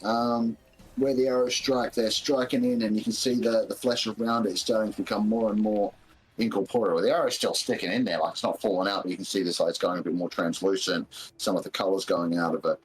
It's starting to lose cohesion a little bit. So it's definitely doing some damage, having an effect. And this thing is looking a bit rough. Cool. Second attack? Oh, Yeah, that was the second attack. He missed the first one, yeah. Okay, then. What's John's turn? Which one is it? That one. Who did you put the help on? The big guy. On the big that guy. you're next to him. Okay.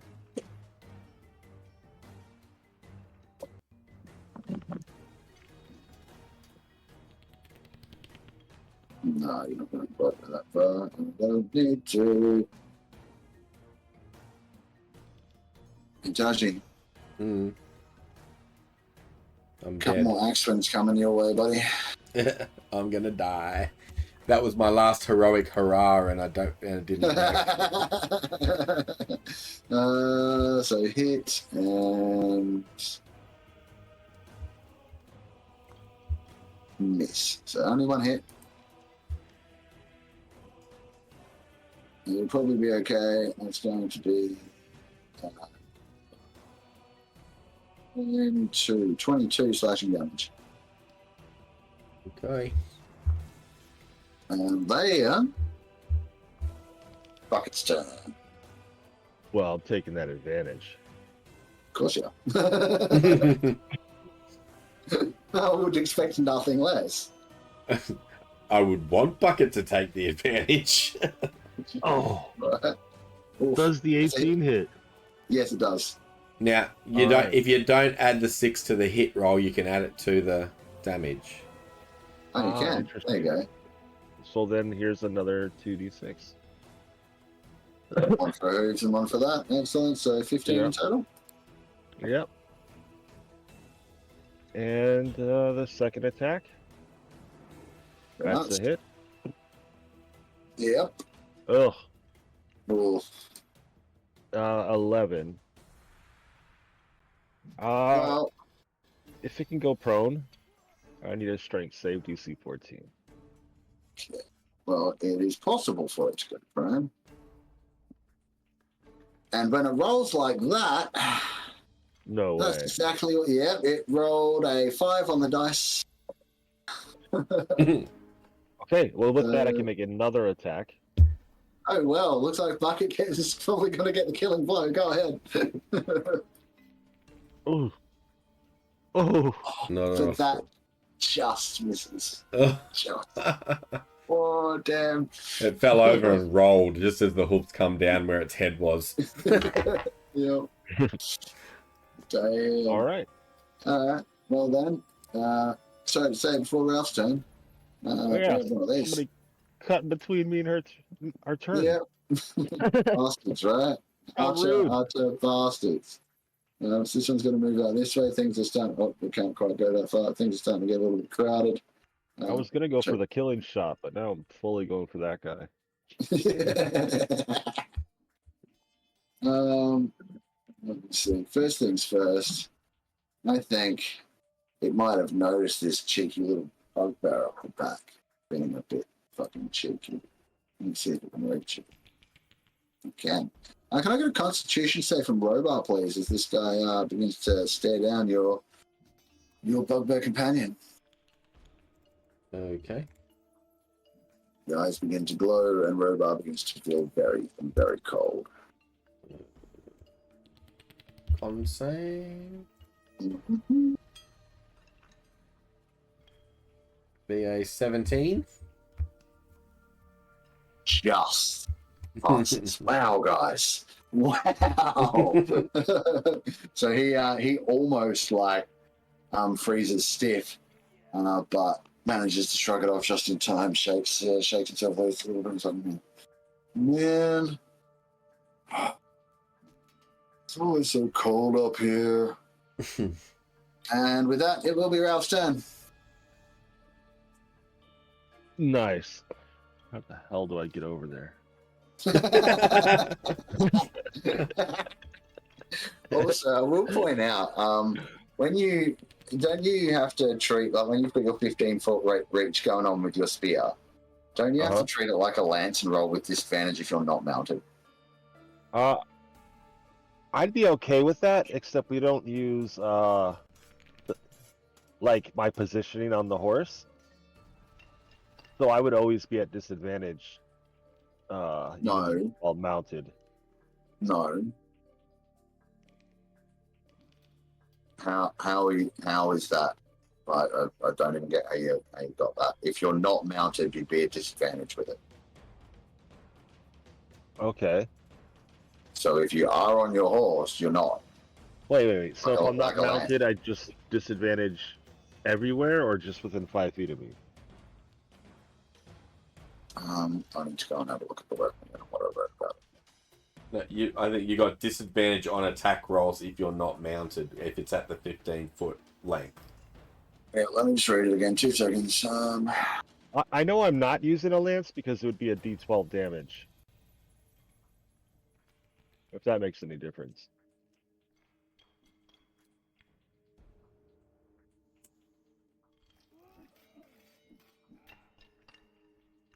Okay, here it is.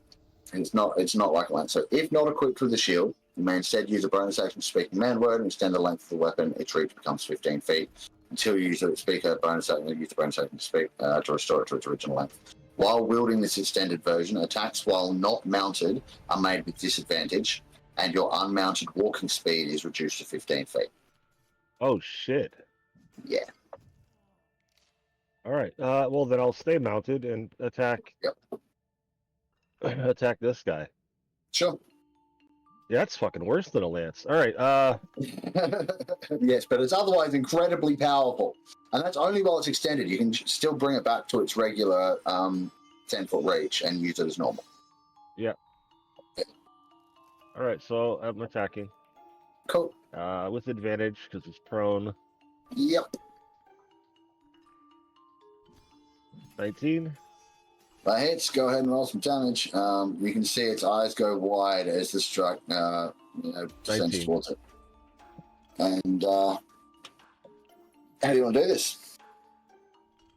I mean, I think I just go to stab it, but it's just kind of fades away. Nice. Yeah, like maybe it was already dying. Maybe I hit the last little floaty bit. I don't know. Yeah, love it. Love it.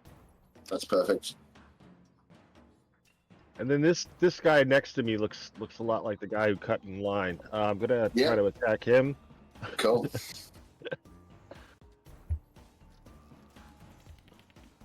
18. Hits. And the last one is a 12. That's a miss. All right. So this plus 4, 9.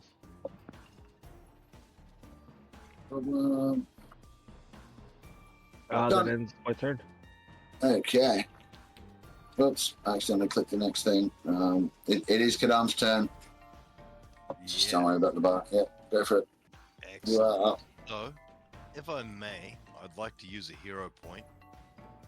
And the point of the hero point, right, is to fly to around about here and then stop with the whistling.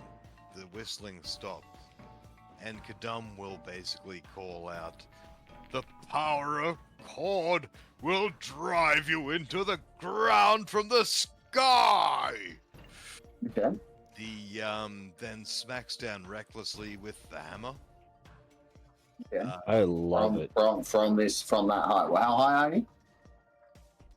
Let's see now. I was 81. 81. According to that.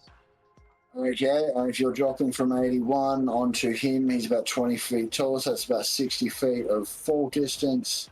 You are going to be taking this damage as well, the extra fall damage, but you can certainly do this now.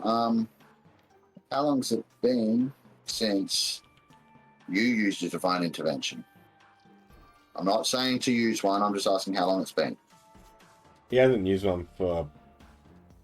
Actually, I don't think he's ever used the divine intervention. Yeah, I don't think I've used one. Alright. Go ahead and roll your attack. Okay. Reckless, if I may. Yep. Go up there. There we go. You know, it'd be a cool mechanic. What's that? 19. If you every day you don't use it, it adds a 1 to your roll. That's kind of cool. If you guys want to not track needy. that shit, I'll allow it. Starting from today. Okay, so 19 to hit.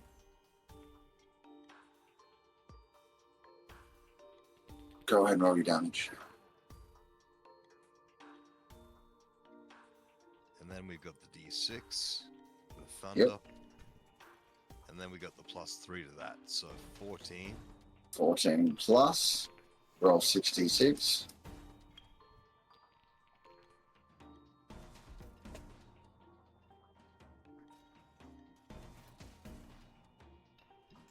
$19, he says. Okay, so I've also rolled for what you're going to take. Here's what's going to happen. Because you used your hero point. Roll your second attack. Here it cometh. That Also- extra fall damage? Is that bludgeoning? Yes. Yeah, so I get it halved. So that's it. Well, he gets it doubled, is my point. Uh-huh. Also that.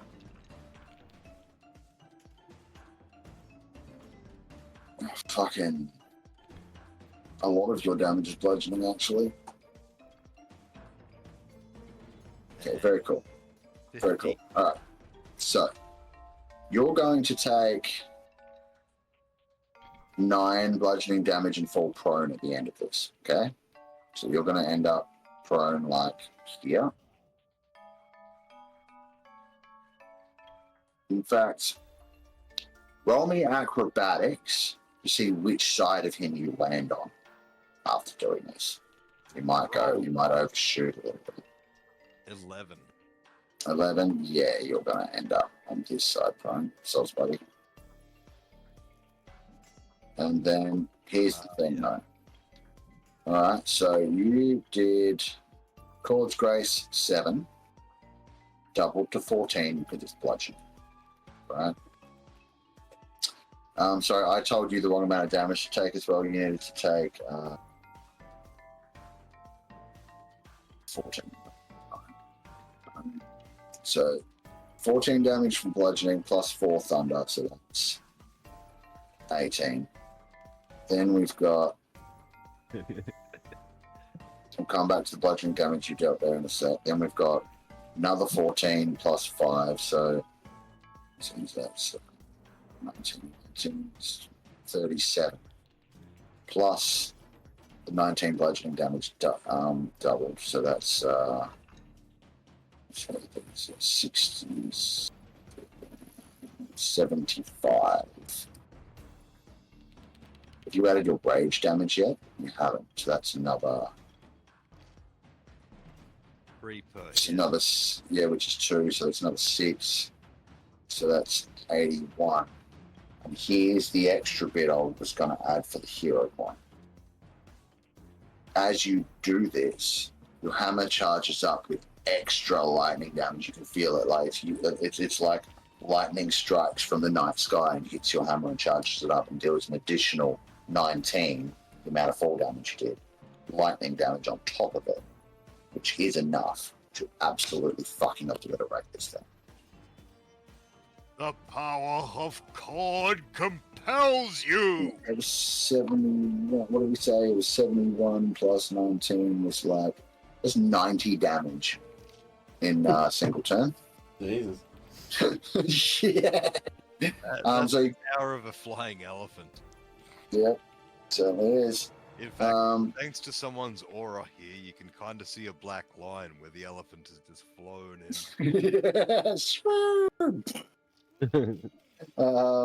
Right, with that, I will say that the blowing into the whistle was also ended. So if you want to start flying again, you're going to need to blow it again. And you are prone. And you have a bonus action left. Would you like to end your rage? No, but and there's nothing within 5 to zap, so Nope. I'll go 10. I think it's 10. And I think maybe there is just close enough. Let's just make sure it's 10. I don't want to cheat here.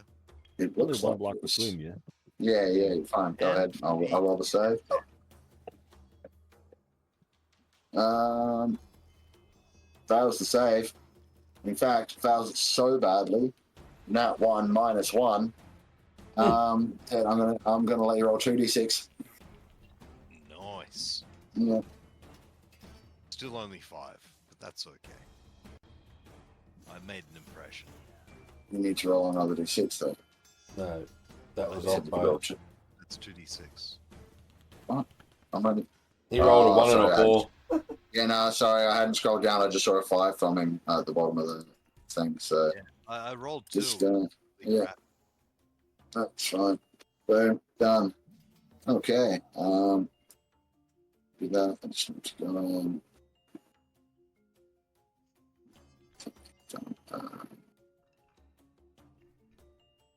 Yeah. Try this one. Okay.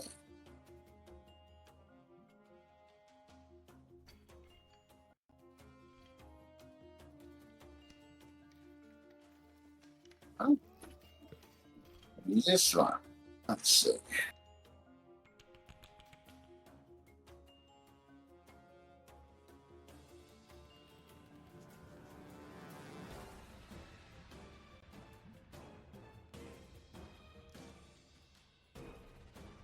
Next level barbarian, that'll go up to 2d6.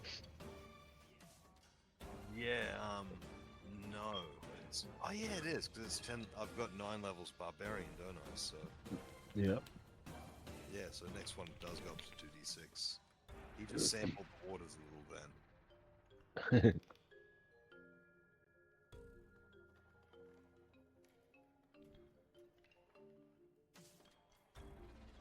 Ah, that's cool. You'll also be able to extend your resistance to us when we're close to you. That's very true, yes. Anyone within my aura actually gets shock resistance if ever we come across a shock enemy. Alright, Fair. let's do.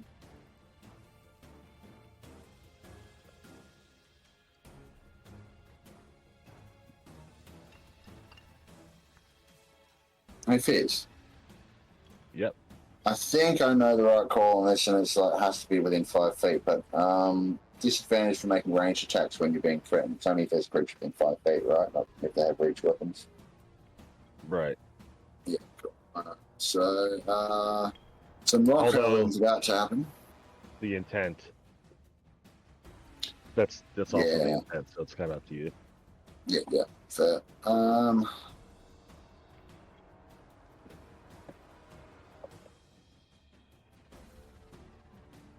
I think I'm just going to make it simple. And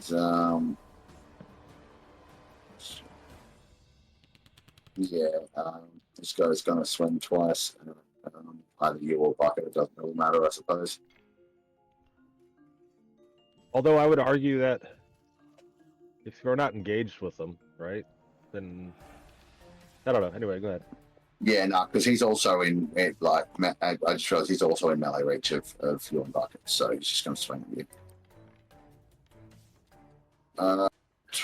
It's a hit on the first one against you. I'm just gonna take them. Yep, same on the second. So that's going to be. Oh, that's some big rolls. Shield. Okay, well, No. I mean, you certainly could, but that first attack would still get through. So 24 damage on the first swing, reduced by 3, so 21. Okay. Oh, fuck me. And 36 reduced by 3, another 33. Oof. 21 and 33. Yeah, so 54, I believe. That's like about half of what you had left. Close. 39. Yeah, wow. Jesus, I think that's the lowest I've ever seen you get. No, that's his once turn. before. Once before? Okay. I'm just going to clear some guys from the tracker so it's a bit more clarity. Wait a minute. What? Bucket has defender. Oh, they're not within 5 feet of me. Never mind. Oh, okay, sweet. Yep. Good call, though. Out of the bucket.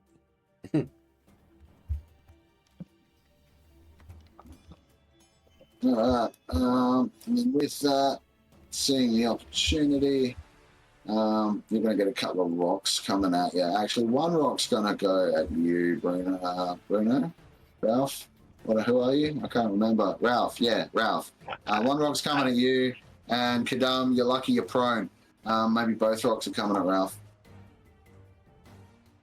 It's all right. At least everyone, at least out of character, knows now. Yeah.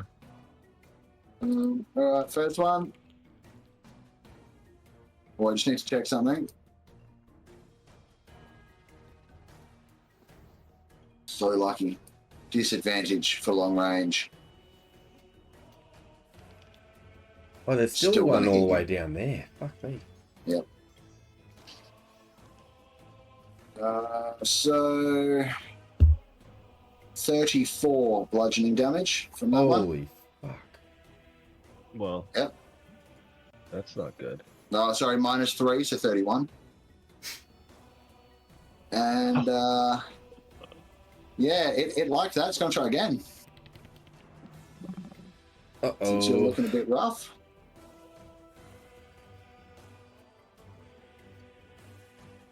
Misses. Sails just past your head, though. It was close. Okay, I do want to mention Mm. that Ralph's an NPC with no death saves. This is true. This is very, very true. Holy shit. Moving right along. That's actually Just- terrifying. Yeah, you know what else is? You know what else is really bad, Fizz? Huh. That Guess who's? It's the skeleton next to you's turn now, and it's going to start swinging with its great axe. uh-oh. Bucket using her hero point, damn it. Okay, what's Bucket doing with a hero point on someone else's turn? Running The away. only reaction she has is Defender, right? Yep, So like uses her reaction to impose disadvantage. easy. So I'd like her. Yeah. I'm Alright, picturing so- her like kicking at him. Yep. I'm going to allow you. Sorry, go on. And I'm picturing like the magic from her hooves like emanating out from her hooves long enough to stop this. Blind them. All right. Yeah. So she can normally impose disadvantage with her reaction, right? Mm-hmm. So I'm going to Okay, give you fine. two. Yep. So the range is going to be extended. That's a given. I'm going to give you two options. One, you can, because this thing has two attacks, so you can impose disadvantage on both, or Yep. you can make one miss you completely, and the other one will be a flat roll.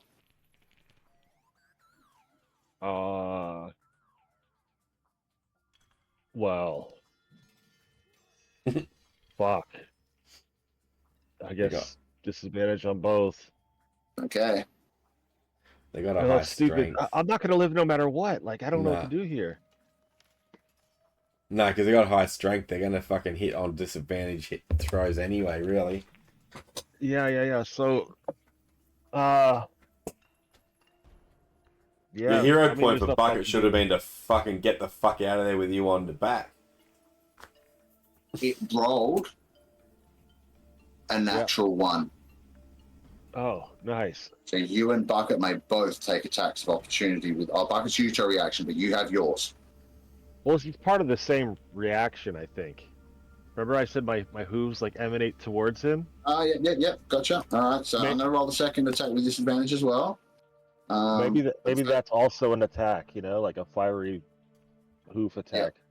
Okay. So the first attack is a nat 1 and misses. The second attack is a 13 total and also misses. No. So you get your reaction attacks, and Ralph is still alive. Yeah. What the fuck? Uh-huh. All right. So here's her attack. Just so we can see, there's the attack rolls. Yep. Who's hit with a 19? All right. This plus the d6. So 14. And Ralph. Come on, Ralph. Oh, okay. Attack. That's a hit. And then 2d10 plus 4. Yeah.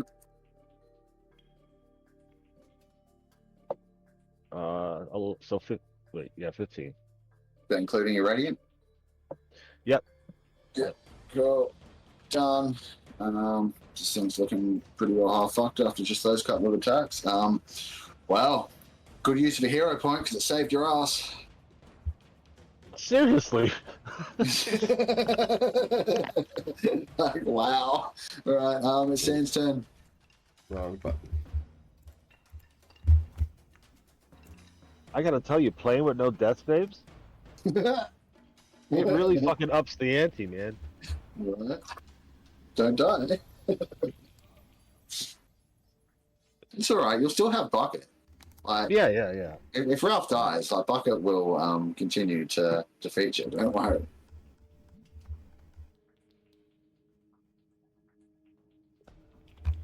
Dan is up, Jeff. He may be muted. Yes, he is muted yet again. It's probably for the best. 'cause I was It's alright. It is for the best because so was I, and I was trying to say something before Sam got started. So before Sam's turn, just after that happens, Bucket turns her head and sort of like looks at Ralph with one eyeball and just says, "Oh, that was fucking close, wasn't it? Let's not do that again." You all hear this. What? Wait, what? Bucket talking? What the fuck? You fucking heard me. Sam's turn. Okay, so San lives in a fantasy world where it's actually normal for horse to fucking talk, so he's not the No. This is not a normal occurrence at all. The horses in this world do not normally speak. Well, nonetheless, he will go about his duty because he is a beautiful little fella. He is flying above the horse and Ralph. I'm not going to move the token on top, but he is just kind of hovering above them. And he is going to stick... Drop a frost bomb. I was actually going to stick another arrow in. You go for it. Ralph, into Ralph, right? Yes, of course, Ralph. Yes. Yeah. No, into this guy here. Okay, that is, who's that? That's Hilda. That's actually not a guy. But, cool. Oh, sorry. It's not like you can tell unless you're familiar with giant anatomy because it's now I'm like really familiar because it's a skeleton, right? Well, I'm going to try and launch an arrow the fuck out of them. So, it's, let me open the stat block here. It's plus 11 and minus 5 because I'm going to use sharpshooter again. So here we go. That's not what I'm trying to do. First one's shit. Let's take the second shot. The second shot's 21. The 14 hits as well, dude. But minus 5. Oh, yeah, okay, yeah. Sorry, so yeah, second one hits then. So this plus 10, Mm-hmm. 15. Nice. Done. Drunk. And as a bonus action, he'll disengage. And, Not that he needs to. And he can't, so. That's fine. Let's go. Not that to be not far away.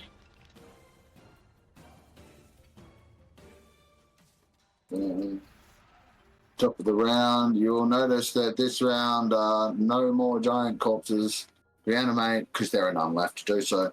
Taiji, it's your turn. Okay. Shit, eh? Alright. I'll also point out that initiative 10, so partway through last turn, in between Kadam and the giant starting, the spread of the corruption seems to have slowed. It's like it was growing towards the dead bodies, and now that it's consumed them all, it's slowed down to an absolute crawl. So effectively, it's not expanding anymore, at least for the purposes of its combat. Okay.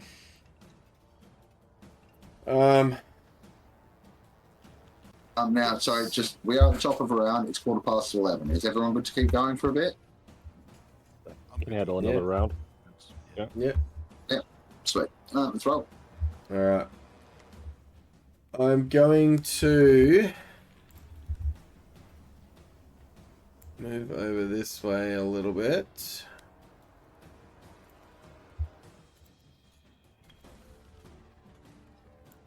All right, and then you'll see Taiji once again hold up his amulet. And he's going to go... He's just going to whisper, Palo. I hope this works. And he's going to hold it up and he's going to go, flee, you fiends! And cast Turn Undead. How many times can you Twice. channel divinity in a day? Twice. All right.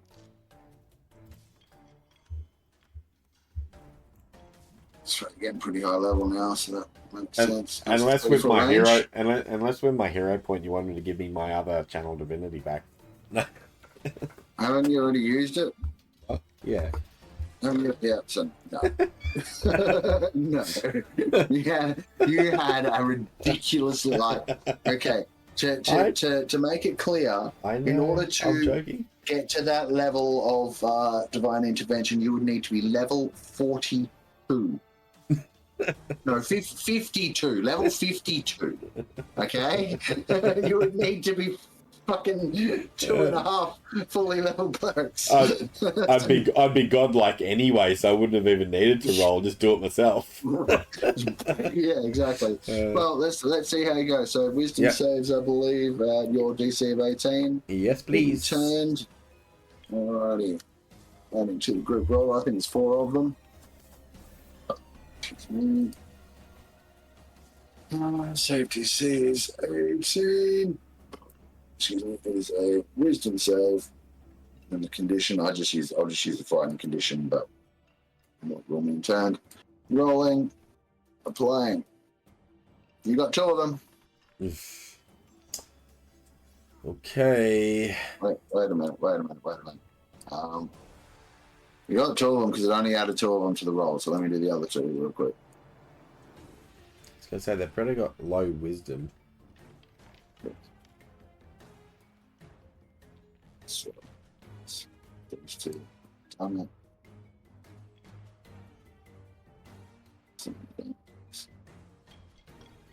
Yep. Alright, no, you got them all. Nicely done. Excellent. It seems to have been effective. They'll start running on their turns. And then... All right, you better run.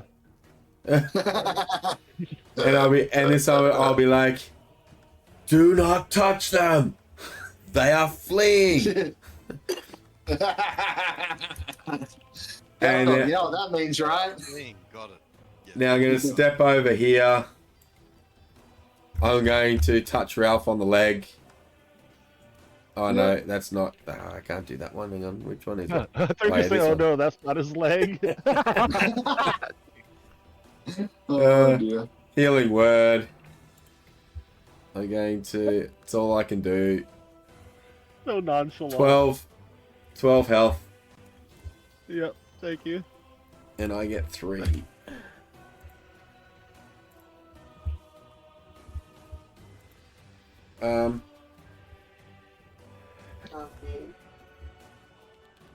And that will be me done. Yeah, Nice.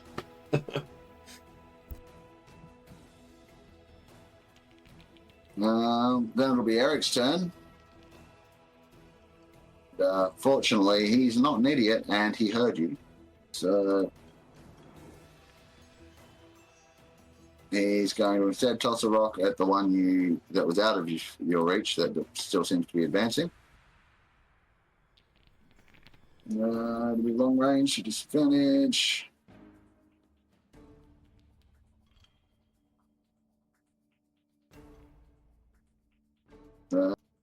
Misses. But that's okay. And he turns to start moving up the stairs to get a little bit more height. and sort of stops in his tracks as he sees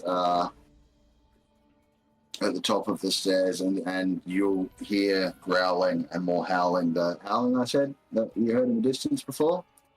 Yeah. I haven't added all the tokens. I've just added one to represent them, but there's a pack of like a dozen or more wolves that have just reached the top of this ledge, and they're all growling down at you aggressively. You really want to kill us off, don't you? I plan things out, and I'm letting them roll out. You just So- want to try out his new chase rules. Just, I don't even mind about that. Like, you guys can just like run into the building, or try and run into the fucking cave if you want. But just so you know, like behind the screen stuff, so you're not thinking I'm just pulling random shit out of the forest. Vampires have an ability to summon creatures. It's called Children of the Night. Children of the Night. It's a once a day ability, and they can summon either swarms of bats or rats, or outdoors they can summon wolves. And I rolled really fucking high. I rolled the longest because that takes a d4 rounds for it to arrive. And then there's a number, so we can call 3d6, and I rolled like fucking 14 on 3d6. So there's like, a dozen or so wolves now on the top of the ridge, all growling. Nice. And looking a bit hungry, like they've maybe been ordered to eat you all. Well, doggone. Right. And not only that, it's their turn. Fortunately for you, it was their turn to get to here with a dash. So it's Robusco. All right.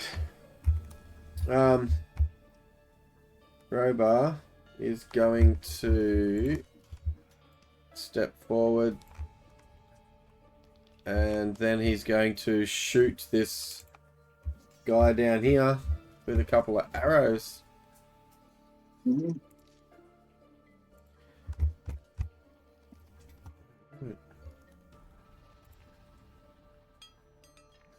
Ugh, that's not going to hit. 12. 15s. No. That's going to be a hit. That's a 27. For 8 damage. He casts shield. Yeah, nice. But that guy's in shield. I mean, he sort of holds his arm up, trying to block the arrow, and they just like stick into his arm, and he still takes the damage. Right. Like, he must have not realized he doesn't have a shield anymore. I don't know. Done. And that's Anything Ravar's else? turn. Nah, that's him done. Okay. Sigrid. So Sigrid is running past you, Jeffrey. Would you like to take an attack of opportunity? No. Nope. Damn it. Not Was for- worth a try.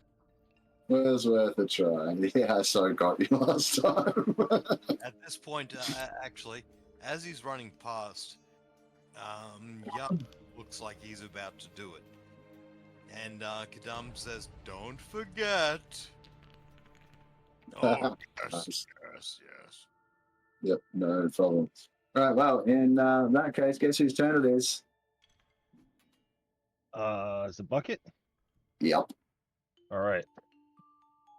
Coming back to the Bucket has game. a heal, right, for Ralph? She has a heal Oh, for maybe. herself. She does. Got one for self, but not for Ralph. Bucket is going to charge to this guy over here. So, are you leaping over the giants? She's only one No. size smaller, and there's only a 5-foot gap in between. So, So she's going to dash, and I should be able to weave get around. through. Yeah.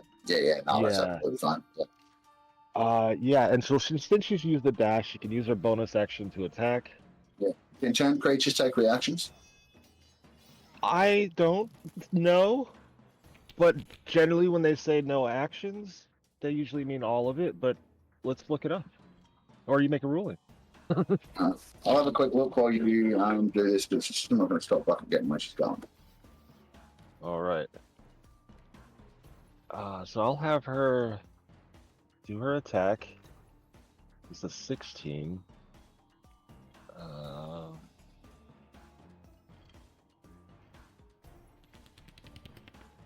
For 16 damage.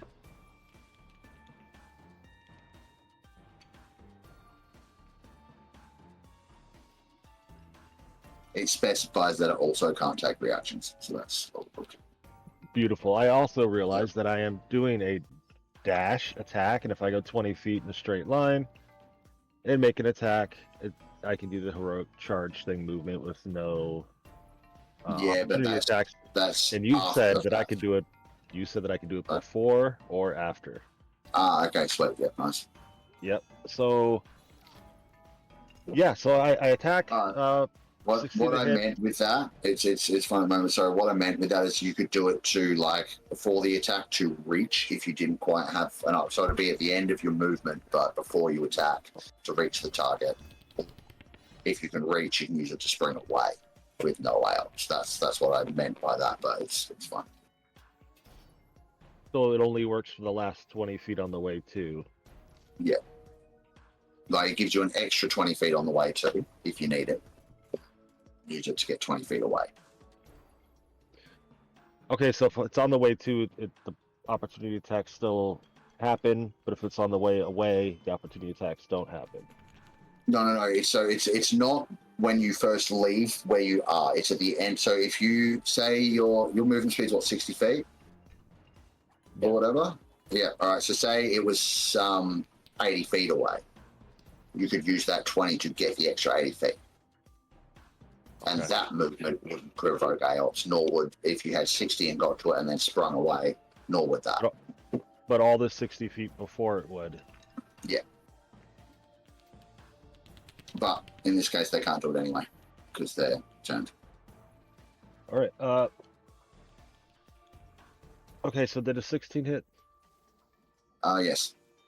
Okay, so 16 damage and DC 14 strength save. No problemo.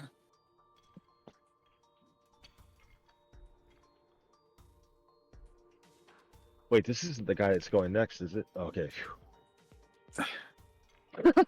Is it or is it? No, it is not. No, it's Yep, cool. It's passes. 25. all good. Still standing. That Yeah. ends Bucket's turn. Alright, and that means it's the one that's going next turn, which is doing one thing and one thing only, and that is getting as far away from Taiji as it can. Now, at this point, you're going to see it run back down and run down the stairs.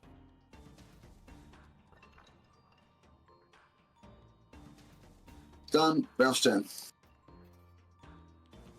Okay. Yeah, Ralph drops his spear to the ground, Mm-hmm. reaches into his waistband and pulls out the stone to recall us. Oh, wow. Epic. And does he use it?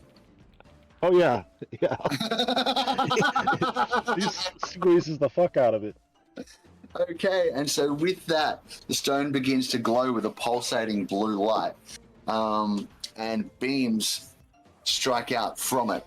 One hits Bucket, one hits Ralph in the chest, another hits Kadum, another hits Taiji. Another couple reach out into the distance and seem to disappear across the horizon, and everything gets bright for a sudden, and you flash out of existence in the place you are. All right. We Now, left the I'm other not three done. there. I'm not done. Oh, I'm not sorry. done. Okay. So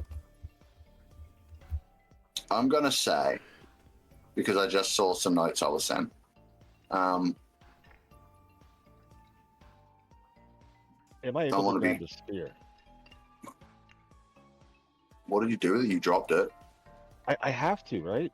Oh no, I have. Never mind. I don't No. have my shield on. Yeah, never mind. you're right, I didn't yeah. do that. Yeah. Yeah, Fuck. cool. Well, I will say, because of your intention, Ralph, with how you did this, I want you to roll me.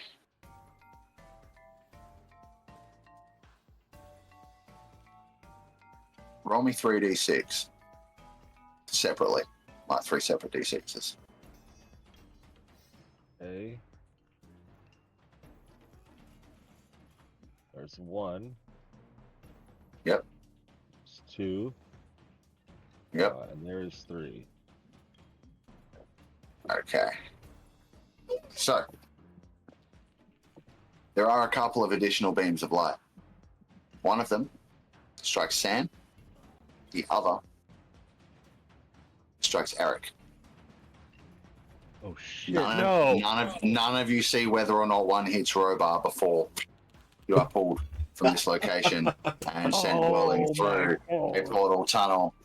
And that, folks, is where we're going to leave it this week. We will pick up next week and see where these guys have ended up teleporting back to, and whether or not Robar came with them. Nice. Thank you very much. Thank you, Sirenscape, for the music. Yep, this has been another episode of Worldrender. We will see you again.